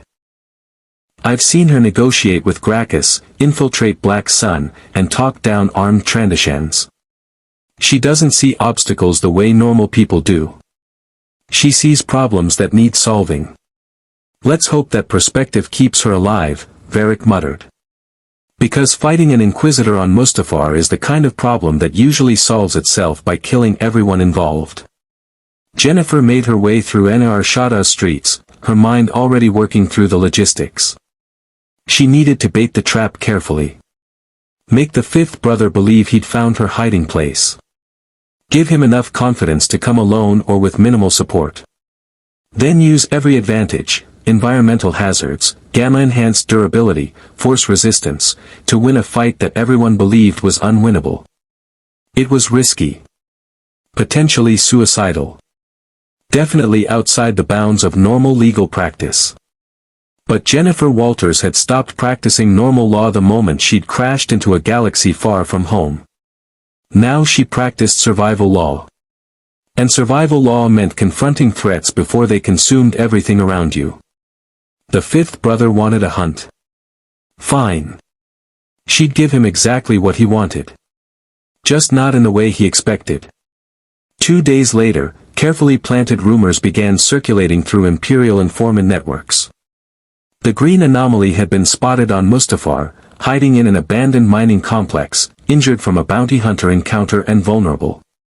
The bait was set. Now Jennifer just had to hope the Inquisitor would take it. And that when he did, she'd be strong enough to survive what came next. The mining complex on Mustafar was exactly as hostile as Jennifer had hoped. Lava flows cut through collapsed tunnels like arterial rivers of molten rock. The air shimmered with heat that would have been lethal to baseline humans within minutes. Structural supports groaned under thermal stress, and the constant volcanic tremors made every surface unstable. It was a death trap wrapped in an oven, surrounded by rivers of fire. Jennifer stood in the central processing chamber, her green skin glistening with sweat despite her enhanced durability. The gamma radiation in her cells was working overtime to regulate her temperature, repair minor heat damage, and keep her functioning in an environment that would kill almost anyone else. She'd been waiting for 6 hours. Are you sure he's coming? Naki's voice crackled through her comlink. He was safely aboard Gracchus's ship in orbit, monitoring Imperial communications. He's coming, Jennifer replied. Inquisitors don't ignore leads on their targets. He'll check it personally. And if he brings backup, then the plan gets more complicated. Jennifer checked her positioning again. She'd chosen this chamber carefully, multiple exit routes, environmental hazards she could use tactically, and enough structural instability that excessive force use might bring the entire complex down. But I don't think he will. He wants to prove he can capture me alone. Ego is his weakness. The comlink crackled with interference. Mustafar's volcanic activity made communications unreliable, which was both advantage and disadvantage. Jennifer would be mostly isolated during the fight, but so would the fifth brother. She felt it before she saw him, that predatory focus, that weight of malicious intent. Her gamma-enhanced senses picked up something moving through the complex with purpose. No hesitation. No caution. Pure confidence. The fifth brother emerged from a lava-lit tunnel like a demon stepping from fire. His lightsaber was already ignited, a new one, Jennifer noted, replacing the weapon she destroyed. His yellow eyes fixed on her with an expression that mixed satisfaction and hatred. I knew you would slip, the Inquisitor said, his voice carrying across the chamber despite the ambient roar of lava. Arrogance. Believing you could hide from the Empire on Vader's world. I'm not hiding, Jennifer replied calmly. I'm here deliberately. We need to talk. The fifth brother laughed, a harsh sound that echoed off metal walls. Talk. You destroyed my lightsaber. Embarrassed me before witnesses. The time for talk ended when you chose defiance. He moved with force-enhanced speed, closing the distance in seconds. His lightsaber swept toward her in a precise killing strike. Jennifer dodged, her gamma reflexes matching his force-augmented speed. The plasma blade missed by centimeters, close enough that she felt the heat through her skin. I don't want to fight you, Jennifer said, backing away. But I will if you force me. You have no choice. The fifth brother pressed his attack, lightsaber weaving patterns of red death. The Emperor has ordered all anomalies captured or destroyed. You are an anomaly. Therefore, you will be captured. Jennifer blocked a strike with a metal support beam, which the lightsaber cut through like paper. She grabbed the severed section and hurled it at the Inquisitor. He force-pushed it aside contemptuously, but the moment of distraction gave Jennifer time to create distance. "I'm not an anomaly," she said, breathing hard. "I'm a lawyer from Earth who got pulled into your galaxy by accident.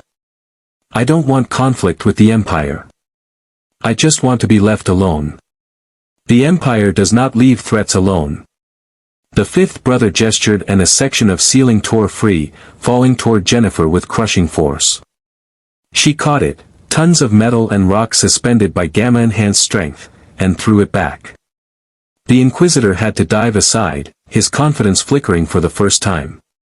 "How are you doing this?" he demanded. "You have no force training. No midichlorians. Yet you possess strength that rivals Vader himself." "Gamma radiation," Jennifer said. "A different kind of power than what you understand. It's not connected to your force. It's just what I am." The fifth brother's expression shifted from anger to something more dangerous: calculation. "Then you are a weapon. Either the Empire controls you, or you are destroyed. There is no middle ground." He raised both hands and Jennifer felt something trying to grip her mind. It was different from the force push she'd resisted before, more insidious, more invasive. He was attempting to dominate her will, to puppet her body through force persuasion. She felt the gamma radiation in her cells flare in response, creating interference that disrupted whatever he was trying to do. "Your mind tricks don't work on me," Jennifer said.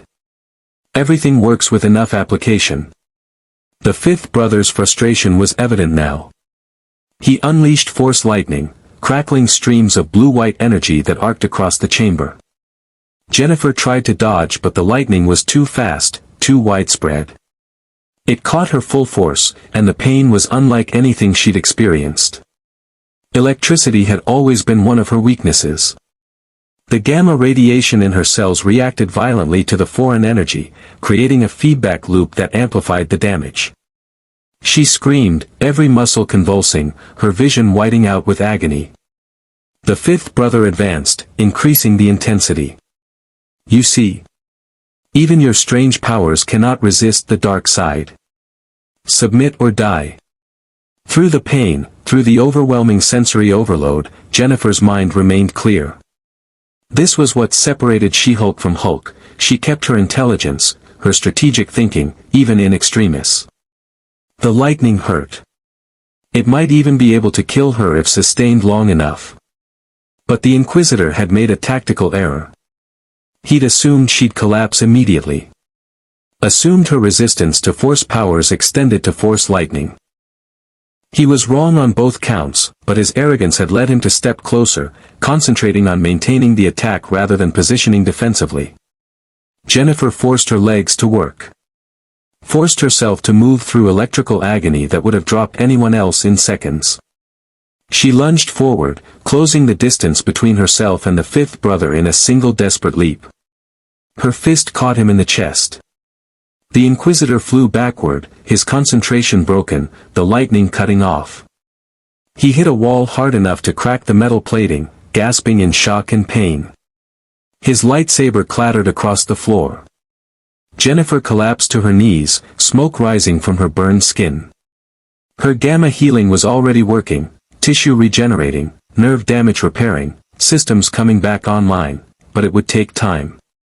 Time she might not have if the fifth brother recovered first.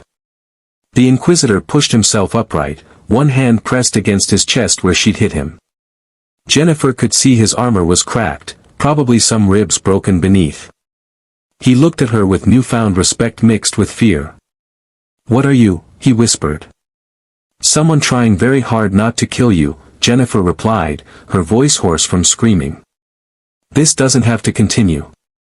We can both walk away." "Walk away?" The fifth brother laughed bitterly. "You don't understand the Empire. We don't walk away. We dominate or we die. There is no compromise." He reached out with the force and his lightsaber flew back to his hand. Jennifer forced herself to stand, her legs shaking but functional.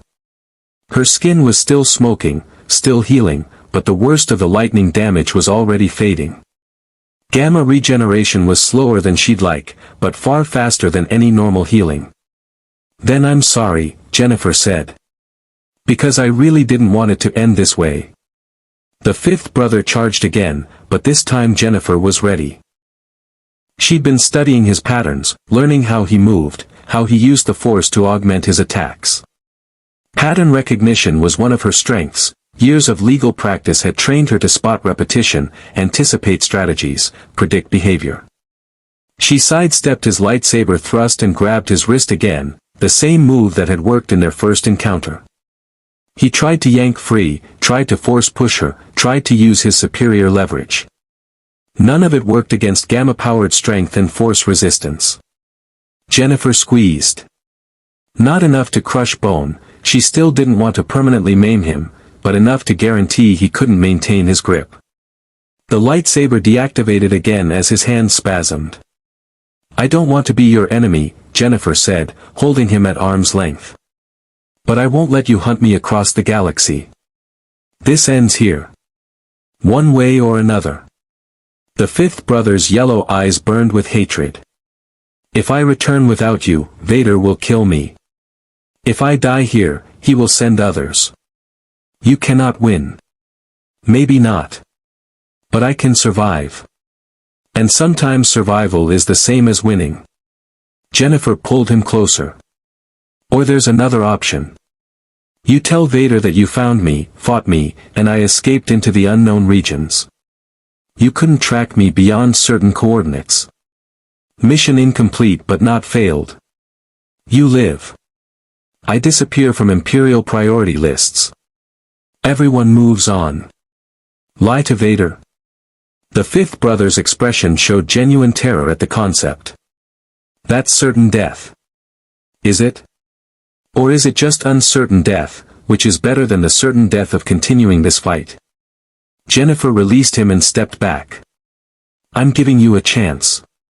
Take it or don't. But understand, if you refuse, I will do whatever necessary to end this threat. And I don't think you'll survive that." The Inquisitor stared at her, clearly calculating odds. Jennifer could see the war in his expression, pride versus pragmatism, dark side aggression versus survival instinct. He'd been trained to show no weakness, accept no compromise. But he'd also survived years as an Inquisitor by being smart enough to know when a fight was lost. "You would let me leave?" he asked finally. "I'd prefer it. I don't want to kill anyone. Not even you." Jennifer gestured to his damaged armor, his injuries, the chamber that had nearly become his tomb. "You felt my strength. You know I can resist your force abilities. If this continues, one of us dies and the other gains nothing. Walk away. Tell whatever story preserves your position. But stop hunting me." The fifth brother picked up his lightsaber, and for a moment Jennifer tensed, ready for the fight to resume. But he didn't ignite it. He just stood there, pride and pragmatism warring across his scarred face. "The Inquisitorius does not forget," he said finally. "Even if I stop, others will come. Then I'll deal with them when they do. But at least you'll be alive to see it." Jennifer turned toward one of the exit tunnels. "Make your choice, Inquisitor. But make it fast. This complex is becoming unstable." As if to punctuate her words, a massive tremor shook the chamber. Lava erupted from new fissures, and somewhere deep below, stressed metal screamed its final protest. The mining complex was collapsing, undermined by their fight and the relentless volcanic activity.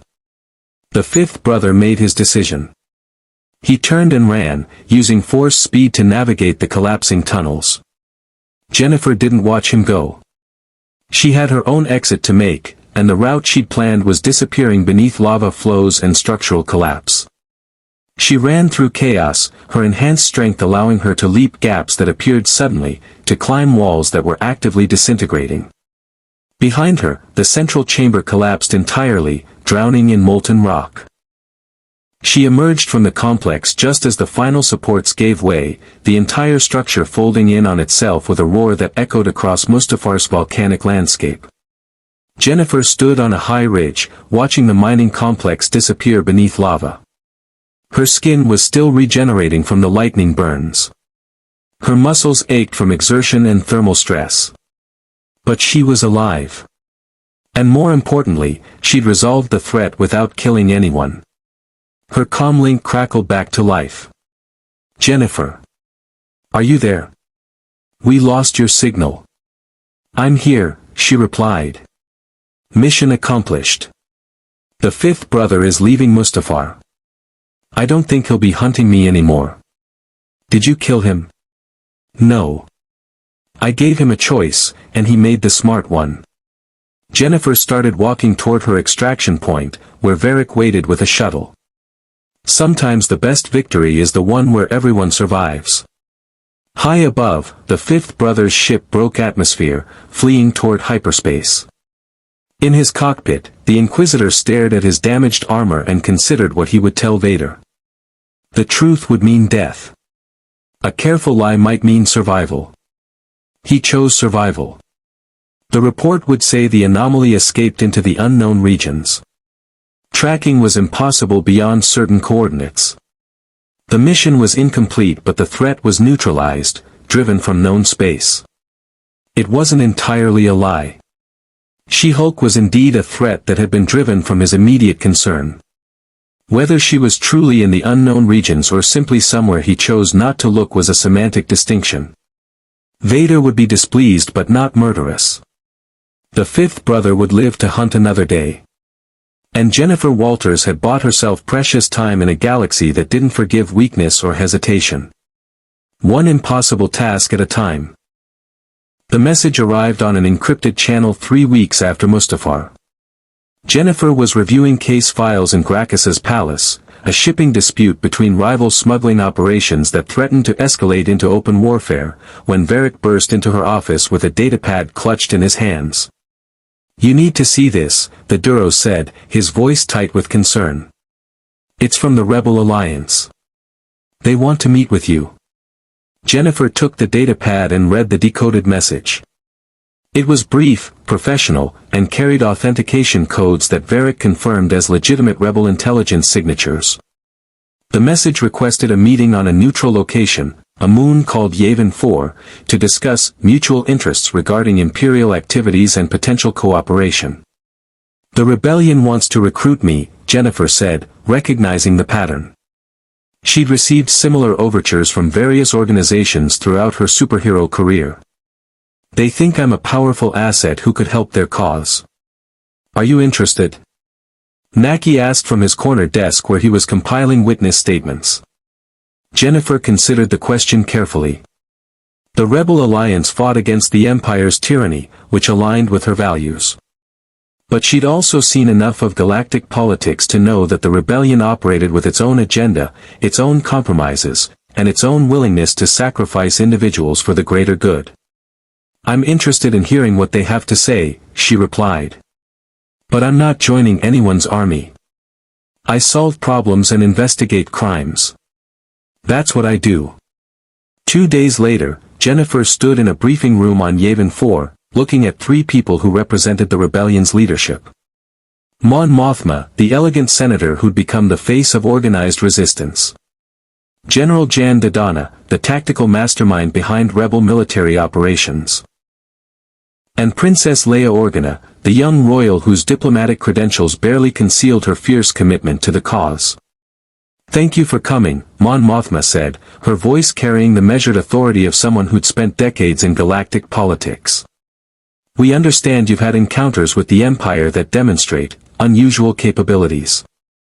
"I've had encounters with everyone," Jennifer replied. "The Empire, the Hutts, Black Sun, bounty hunters. That's what happens when you're 7 feet tall, green, and impossible to classify." Leia studied her with sharp intelligence. "The reports from the fifth brother are fascinating. You resisted force powers, destroyed a lightsaber with your bare hands, and survived force lightning that should have killed you. If those reports are accurate, you're one of the most physically powerful beings in the galaxy. The reports are accurate. But power isn't the same as alignment. I'm not looking to join a war. Jennifer met their gazes evenly. I'm guessing that's why I'm here. You want me to fight for the rebellion. We want you to consider that your goals and ours might align, Mon Mothma corrected. You investigate crimes, you said. The Empire's greatest crime is enslaving an entire galaxy. Doesn't that deserve investigation? It was a clever argument, framing rebellion recruitment as an extension of Jennifer's existing work. She appreciated the rhetorical skill even as she recognized the manipulation. The Empire's crimes are self-evident, Jennifer said. I don't need to investigate to know they're a tyrannical dictatorship. But I also know that joining your rebellion means accepting military authority, following orders I might disagree with, and becoming part of a conflict that's killed millions. That's not what I do. General Dodonna leaned forward. What if we're not asking you to join as a soldier?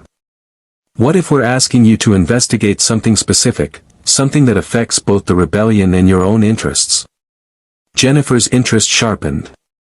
I'm listening. Dodonna activated a holographic display showing an Imperial facility on a planet called Scarif. This is a high-security Imperial data center. It contains architectural and technical readouts for every major Imperial project, including a new superweapon that our intelligence suggests is nearing completion. Superweapon, Jennifer repeated. You mean something worse than Star Destroyers? Much worse. Leia's expression was grave.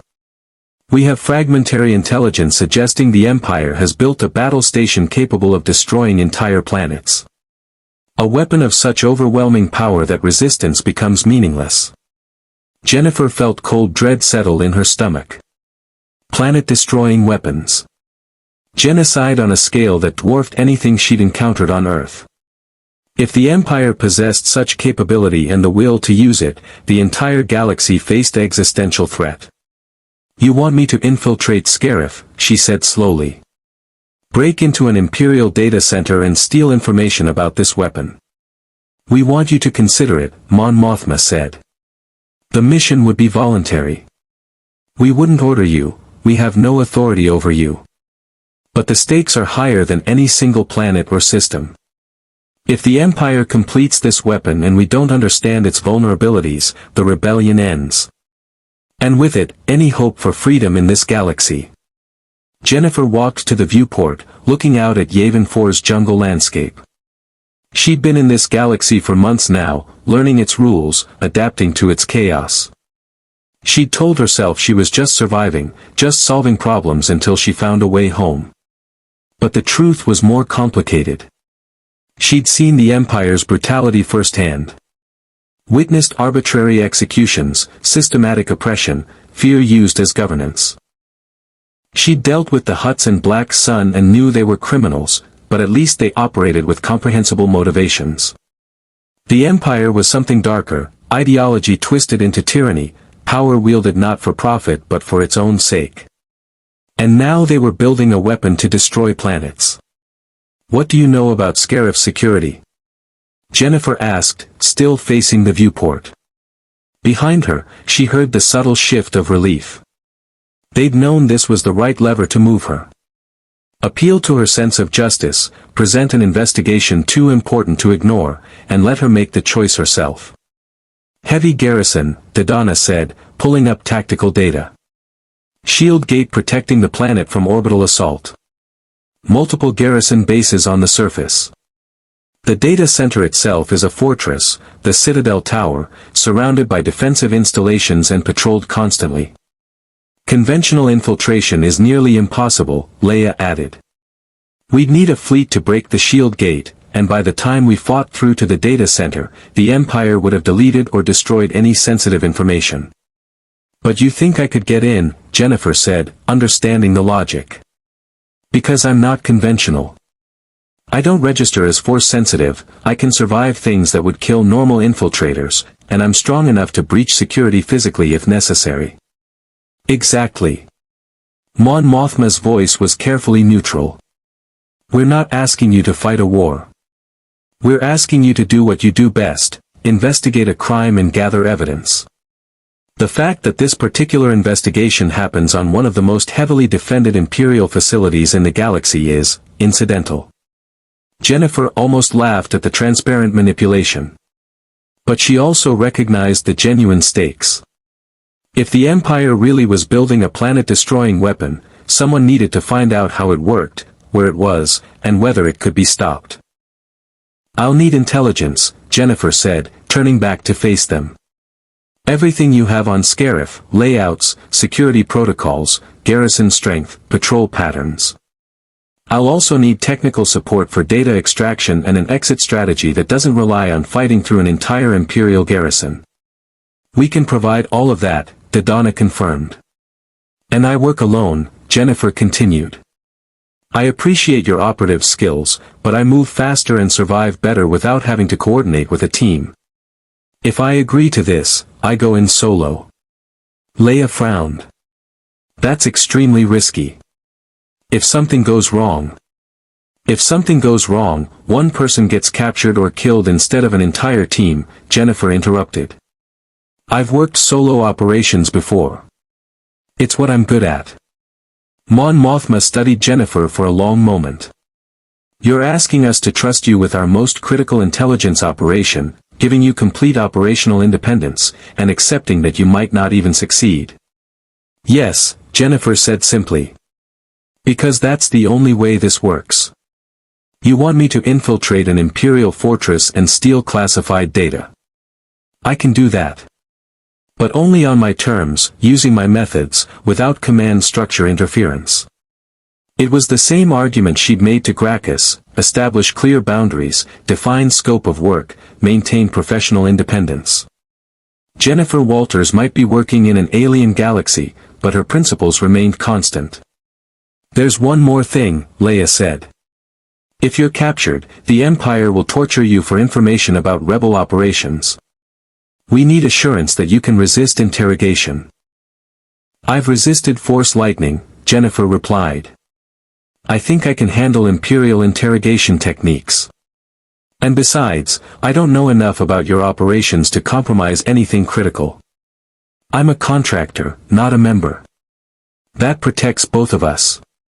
The three rebel leaders exchanged glances, some silent communication passing between them. Finally, Mon Mothma nodded. We accept your terms. General Dodonna will provide complete intelligence on Scarif. Our technical specialists will equip you with data extraction tools. The mission timeline is flexible, we'd prefer you go soon, but we understand you need preparation time. How soon is soon? Jennifer asked. The weapon is nearly complete, Dodonna said gravely. We have weeks at most. Possibly less. Every day we wait, the risk increases that the Empire will deploy this weapon against a civilian target to demonstrate its power. Jennifer felt the weight of that timeline. Weeks to plan and execute an infiltration of one of the Empire's most secure facilities. Weeks to potentially prevent genocide on a planetary scale. I'll need 5 days to review the intelligence and plan my approach, she said. Then I go to Scarif. Alone. I retrieve the data on this weapon, and I get out. After that, what you do with the information is your concern. Agreed. Mon Mothma extended her hand. Jennifer shook it, recognizing the symbolic significance. She was committing to the most dangerous operation of her life in this galaxy, working with revolutionaries against an empire that would kill her without hesitation if they discovered her mission. But she'd committed to dangerous things before. And she'd always found a way to survive. As Jennifer left the briefing room, Leia caught up with her in the corridor. Can I ask you something? Sure. Why are you really doing this? You could stay in Hutt space, work for Gracchus, avoid the Empire entirely. Why risk everything for a rebellion you just met? Jennifer considered the question. Because that's what I do. I'm a lawyer. I investigate crimes and I fight for justice. The Empire's building a weapon to destroy planets. That's not just a crime, it's an atrocity waiting to happen. And if I can stop it, I have to try. It's that simple. Leia smiled slightly. You sound like a Jedi. I sound like someone who still believes the law should protect people, not oppress them, Jennifer corrected. Even if the legal system has been corrupted, the principle remains. Someone has to stand up for what's right. Might as well be me. As she walked away, Jennifer felt the familiar sense of purpose that had driven her entire legal career. She was taking on a case that most people would consider impossible. Fighting against overwhelming odds for a principle that mattered. Some things, it turned out, were universal across galaxies. Justice was worth fighting for. Even when the fight seemed unwinnable. Especially then. 5 days later, Jennifer Walters prepared for the most dangerous infiltration of her life. Scarif awaited, an Imperial fortress containing secrets that could change the entire war. She'd faced impossible odds before. This was just one more impossible case.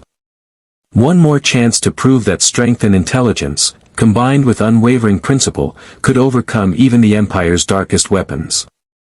She-Hulk was going to war. Not as a soldier, but as an investigator seeking truth. And the Empire was about to learn that some truths couldn't be suppressed.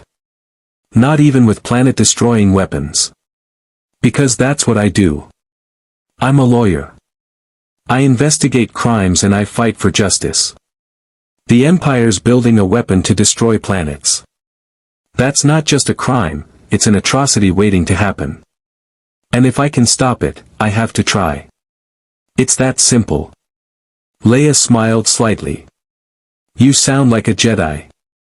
I sound like someone who still believes the law should protect people, not oppress them, Jennifer corrected. Even if the legal system has been corrupted, the principle remains. Someone has to stand up for what's right. Might as well be me. As she walked away, Jennifer felt the familiar sense of purpose that had driven her entire legal career. She was taking on a case that most people would consider impossible. Fighting against overwhelming odds for a principle that mattered. Some things, it turned out, were universal across galaxies. Justice was worth fighting for. Even when the fight seemed unwinnable. Especially then. 5 days later, Jennifer Walters prepared for the most dangerous infiltration of her life. Scarif awaited, an Imperial fortress containing secrets that could change the entire war. She'd faced impossible odds before. This was just one more impossible case. One more chance to prove that strength and intelligence, combined with unwavering principle, could overcome even the Empire's darkest weapons. She-Hulk was going to war. Not as a soldier, but as an investigator seeking truth. And the Empire was about to learn that some truths couldn't be suppressed. Not even with planet-destroying weapons. The Imperial Cargo Transport Dutiful Service descended through Scarif's shield gate with routine clearance codes and a manifest declaring agricultural equipment destined for the garrison commissary. The pilot, a harried-looking human woman, transmitted proper authorization and waited for confirmation. Inside one of the cargo containers, Jennifer Walters breathed slowly, her gamma-enhanced senses tracking every sound, every vibration. The container was labeled as carrying hydroponic fertilizer, boring enough that most inspectors wouldn't look twice. Varric's forgeries had been perfect, down to the molecular composition readings that would pass any scanner. The ship landed. Jennifer heard boots on metal decking, voices discussing unloading procedures, the whine of repulsor lifts activating. Her container moved, shifted, settled onto a transport platform. She waited, counting seconds, visualizing the base layout she'd memorized over 5 days of intensive study. The transport platform moved. Through gaps in the container's construction, Jennifer glimpsed the Citadel Tower rising above Scarif's tropical landscape, a massive structure of Imperial architecture, all harsh angles and defensive purpose. The tower contained data archives that documented every major Imperial project. Including, somewhere in its classified depths, information about the weapon the rebellion called the Death Star. The transport entered a warehouse. Voices echoed in the enclosed space, cargo handlers discussing shift schedules, complaining about the heat, utterly routine. Jennifer waited until the voices faded, until the warehouse settled into relative quiet. Then she punched through the container's side with carefully controlled force. The metal tore like paper. Jennifer emerged into the warehouse, her green skin standing out starkly against the imperial gray surroundings. She wore minimal clothing. Her usual destroyed during transformation wardrobe choices wouldn't work for stealth operations. Instead, she'd opted for fitted dark material that could survive her transformation and provide some protection without restricting movement. The warehouse was empty except for automated systems. Jennifer moved quickly, following the route she'd planned. Service corridors. Maintenance shafts. Areas where security focused on external threats rather than internal movement. She'd learned from Vara's intelligence that Imperial facilities operated on predictable patterns.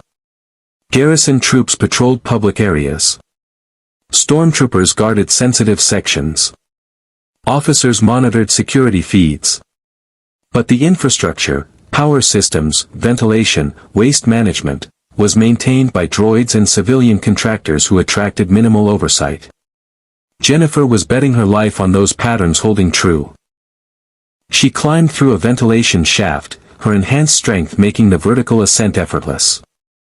The shaft led to the Citadel Tower's lower levels, below the main data archives but above the garrison barracks. Perfect positioning for the next phase. The shaft opened into a maintenance bay. Jennifer dropped silently to the floor and immediately froze as voices approached. Two technicians in Imperial coveralls, discussing some malfunction in the climate control systems. Third time this week. I'm telling you, the whole system needs replacement. They passed within meters of her hiding position behind a power coupling. Jennifer waited until they were gone before continuing. The data center occupied the tower's upper levels. Physical security increased dramatically above level 12, biometric scanners, patrol droids, stormtrooper checkpoints. Jennifer couldn't bluff her way through those defenses. She'd have to go around them. Or through them. She found what she was looking for on level 9, a vertical power conduit that serviced the entire tower. The conduit was shielded, reinforced, and definitely not designed for climbing. But it ran directly past the data center's restricted levels, bypassing most security checkpoints.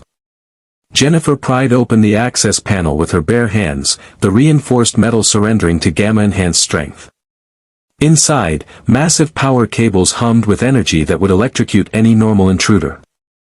She grabbed the cables and began climbing, her enhanced durability allowing her to ignore the electrical discharge that would have killed anyone else. It hurt.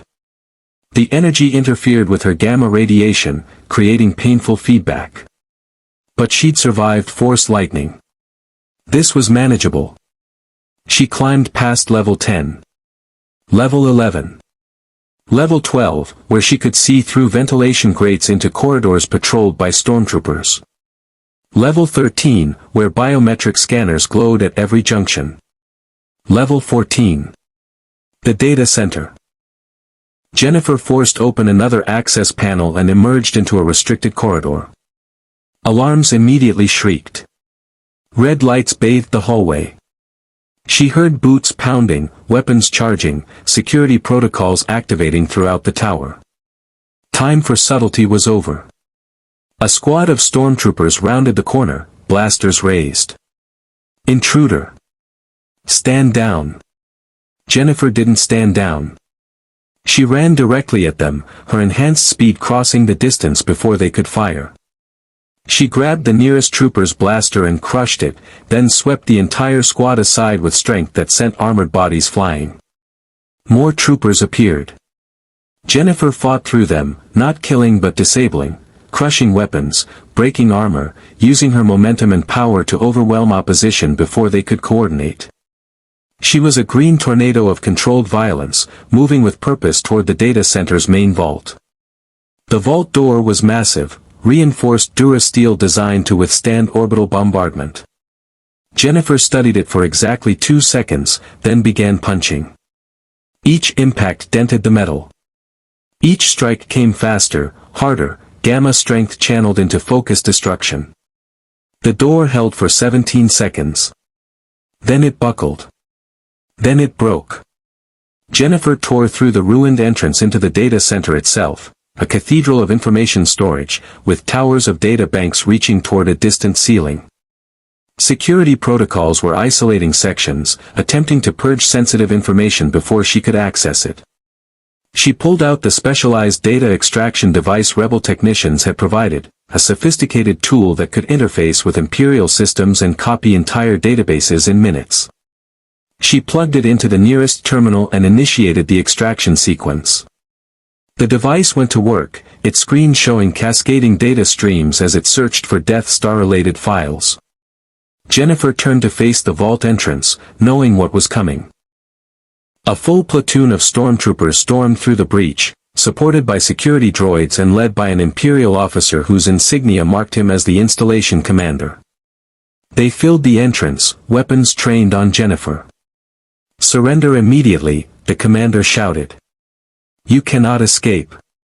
"I'm not trying to escape yet," Jennifer replied, keeping herself between the troopers and the extraction device. "I'm trying to finish a job." "You're trying to steal classified Imperial data. That's treason punishable by execution." "I'm investigating a crime." "That's journalism protected by basic legal principles." "Or it would be, if your empire recognized legal principles."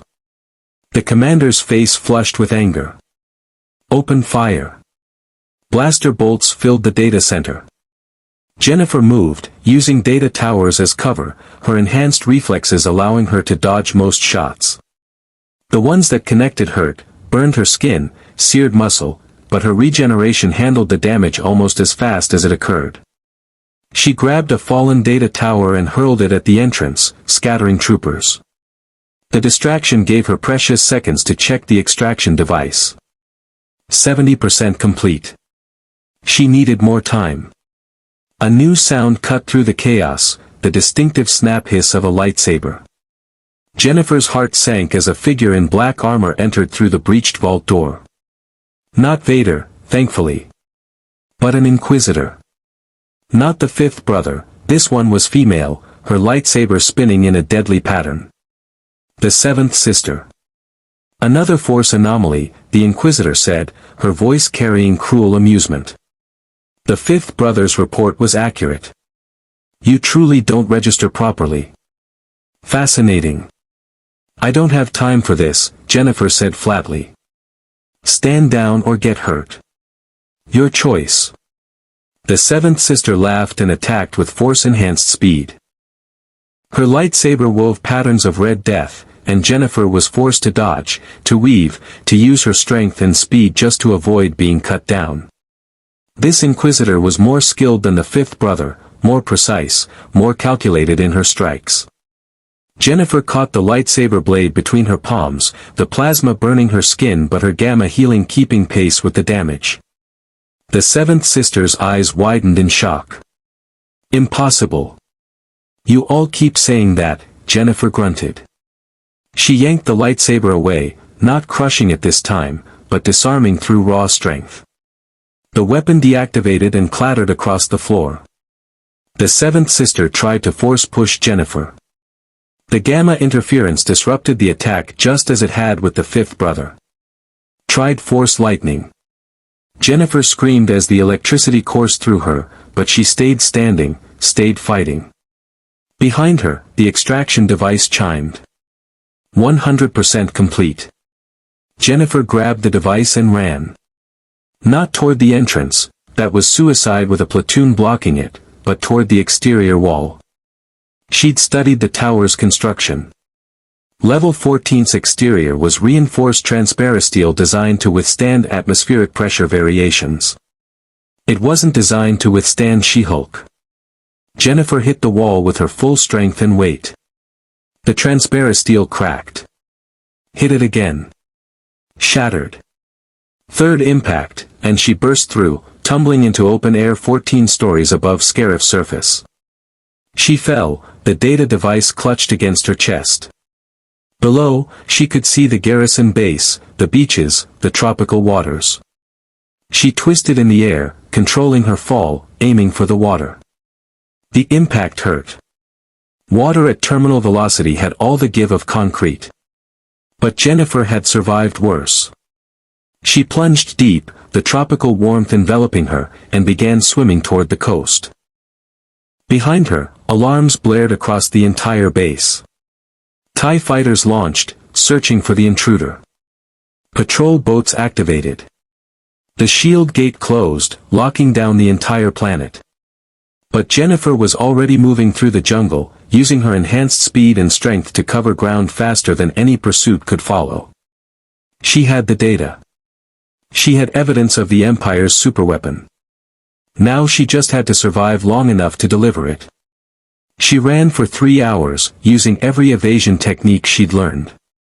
The jungle was dense, alien, hostile, perfect cover for someone who could survive environmental hazards that would stop normal humans. She swam rivers, climbed cliffs, navigated terrain that would exhaust anyone else. Finally, she reached the extraction point, a remote beach where a rebel submarine waited just offshore. Jennifer swam out, her exhausted muscles protesting but functional. Hands pulled her aboard. Someone wrapped her in thermal blankets despite the tropical heat. "Did you get it?" a rebel operative asked urgently. Jennifer held up the data device, its indicator light showing the extraction was intact and complete. "I got it. Everything about their superweapon. Now get us out of here before the entire Imperial fleet arrives." The submarine dove, its stealth systems hiding it from surface scans. Jennifer sat in the cramped interior, her body still healing from blaster burns and force lightning, and allowed herself a moment of exhausted satisfaction. She'd infiltrated an Imperial fortress. Fought through their security. Resisted an Inquisitor. Stolen classified data that could change the entire war. And she'd survived. The data would be delivered to the rebellion. They would analyze it, find the weapon's vulnerabilities, and plan their response. Whether they could actually destroy something capable of obliterating planets remained to be seen. But at least now they had a chance. And sometimes, a chance was all anyone could ask for. Jennifer Walters had completed another impossible case. In a galaxy far from home, fighting enemies she'd never imagined, she'd proven that law and justice weren't bound by jurisdiction or species or even dimensional barriers. Some principles were universal. Some fights were worth taking, even when the odds were overwhelming. She-Hulk had come to the Star Wars galaxy by accident. But she'd stayed by choice. And she'd made a difference. The submarine carried her toward safety, toward Yavin 4, toward whatever came next in this strange new life. Behind her, the Empire scrambled to understand what had happened. To identify the intruder who'd breached their most secure facility and stolen their most classified secrets. They would fail to identify her. They would speculate endlessly about what she was, where she came from, how she'd accomplished the impossible. But Jennifer Walters didn't care about their speculation. She cared about the data device in her hands and the lives it might save. One case at a time. One investigation at a time. One impossible victory at a time. That's how you practiced law in a galaxy far, far away. The rebel briefing room on Yavin 4 erupted in controlled chaos as Mon Mothma, General Dodonna, and Princess Leia reviewed the stolen data. Technical readouts scrolled across holographic displays, specifications for the Death Star, its superlaser system, power generation arrays, and most critically, its structural vulnerabilities. Jennifer watched from the corner, still healing from burns that would have killed anyone else. Her gamma regeneration had handled the worst damage, but exhaustion ran deeper than physical injury. She'd pushed herself to limits even She-Hulk rarely reached. "This is everything," Dodonna breathed, his tactical mind already analyzing attack vectors. Thermal exhaust port, 2 meters wide. A direct hit could trigger a chain reaction that destroys the entire station. "It's operational?" Leia asked, her voice tight. "Nearly. According to these files, final testing is underway. They're preparing to demonstrate its power against. Dodonna's face went pale. Against Alderaan. As a warning to other systems considering rebellion. The room went silent. Alderaan. Leia's homeworld. Billions of innocent lives, obliterated to prove Imperial dominance. Jennifer stood. Then you have your mission parameters. Use that data. Find the weakness. Destroy the weapon before they can deploy it. Thanks to you, Mon Mothma said quietly, we have that chance. You've given the rebellion hope when we had none. I gave you information, Jennifer corrected. What you do with it determines whether hope means anything. I did my part, investigated the crime, gathered evidence, survived the operation. The rest is up to you. She turned toward the exit, ready to leave.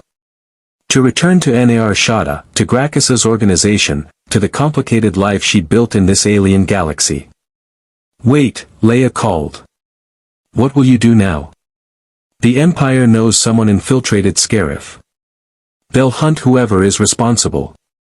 Jennifer smiled slightly. They're already hunting me. This just adds another reason to the list. But I'm good at surviving impossible situations. It's kind of my specialty. Will you fight with us? Mon Mothma asked. When the attack on the Death Star comes, we'll need every capable warrior. I'm not a warrior. I'm an investigator. Jennifer paused at the doorway. But if you need someone to solve another impossible problem, to uncover another Imperial secret, to do the things that regular soldiers can't, contact me. I'll consider it. Through Gracchus? Dodonna asked. Through whatever channels stay secure. I work independently, remember? No command structure. No military authority. Just cases that need solving and principles worth defending. She left the base as the rebellion mobilized for its most desperate gamble, an assault on a battle station that could destroy planets. Jennifer didn't know if they would succeed. Statistics suggested they would fail, that the Empire's technological superiority would overwhelm even the most courageous resistance. But she'd learned something during her months in this galaxy. Statistics didn't account for determination, for hope, for individuals willing to risk everything for principles that transcended survival. The rebellion had a chance. That was more than they'd had before she arrived. Back on Nar Shaddaa, Jennifer resumed her work for Gracchus. Investigations, enforcement, problem-solving that kept the Hutt's criminal empire functioning. It wasn't the legal career she'd imagined, but it was honest work by the galaxy's brutal standards. She protected clients, uncovered conspiracies, and maintained her principles even while working for criminals. Weeks passed. Then came the news that rippled across every information network in the galaxy. The Death Star had been destroyed. A small rebel force had exploited the weakness Jennifer discovered, had fired the impossible shot, had triggered the chain reaction that obliterated the Empire's ultimate weapon. The station that could destroy planets had been reduced to expanding debris. The Empire was reeling. The rebellion was triumphant. And across the galaxy, people who believed resistance was futile suddenly reconsidered their assumptions. One person could make a difference. One impossible mission could change everything. Jennifer Walters stood on a Nar Shaddaa rooftop, watching the twin moons rise over the endless cityscape, and allowed herself a moment of satisfaction. She'd come to this galaxy by accident, pulled through dimensional barriers by forces beyond her control. She'd survived by adapting, by using her intelligence and strength to navigate impossible situations. And she'd made a difference. The Empire still ruled. The war still raged. Injustice still flourished in countless systems. But the Death Star was gone. Billions of lives had been saved. And people across the galaxy now knew that even the Empire's greatest weapons could be defeated. She-Hulk had entered the Star Wars galaxy as an anomaly, something that didn't fit established categories. She'd become something else, an investigator, an enforcer, a problem solver who operated by her own rules while defending universal principles. Justice. Truth. Protection of the innocent. Some things transcended galaxies. Some fights were worth taking, regardless of where you found yourself. Jennifer didn't know if she'd ever find her way home to Earth. The dimensional rift that brought her here remained a mystery, and Gracchus's archives had provided no clear answers. She might be trapped in this galaxy forever, fighting other people's wars and solving other people's problems. But if that was her fate, she'd face it the same way she faced everything else, with intelligence, with strength, and with unwavering commitment to principles that mattered. The galaxy far, far away had gained something it didn't know it needed, a lawyer who couldn't be intimidated, a warrior who fought for justice rather than power, and a woman who proved that sometimes the most powerful weapon wasn't a Death Star or a lightsaber. Sometimes the most powerful weapon was simply refusing to give up. Jennifer Walters, attorney at law, had found her place in a galaxy of endless stars. Not as a Jedi, not as a rebel, not as a criminal, but as herself. And that was enough. The Force might bind all living things together, but some things existed beyond even the Force's reach. Gamma radiation. Earth's particular brand of heroism. And the unshakable belief that law should protect people, not oppress them. The Empire would continue hunting her. The Inquisitorius would send more agents. Black Sun would maintain their bounty. And somewhere in the unknown regions, threats she hadn't yet encountered would eventually find their way to her. But Jennifer Walters had survived cosmic threats, gamma monsters, and interdimensional chaos. She'd faced gods and lived to file the paperwork. A tyrannical empire and its force-wielding enforcers. Just another case. Just another impossible problem. And She-Hulk specialized in impossible. The galaxy would learn what Jennifer Walters already knew. Some principles were worth defending, some fights were worth taking, and some people simply refused to be conquered. No matter how far from home they found themselves. May the Force be with you. More stories await.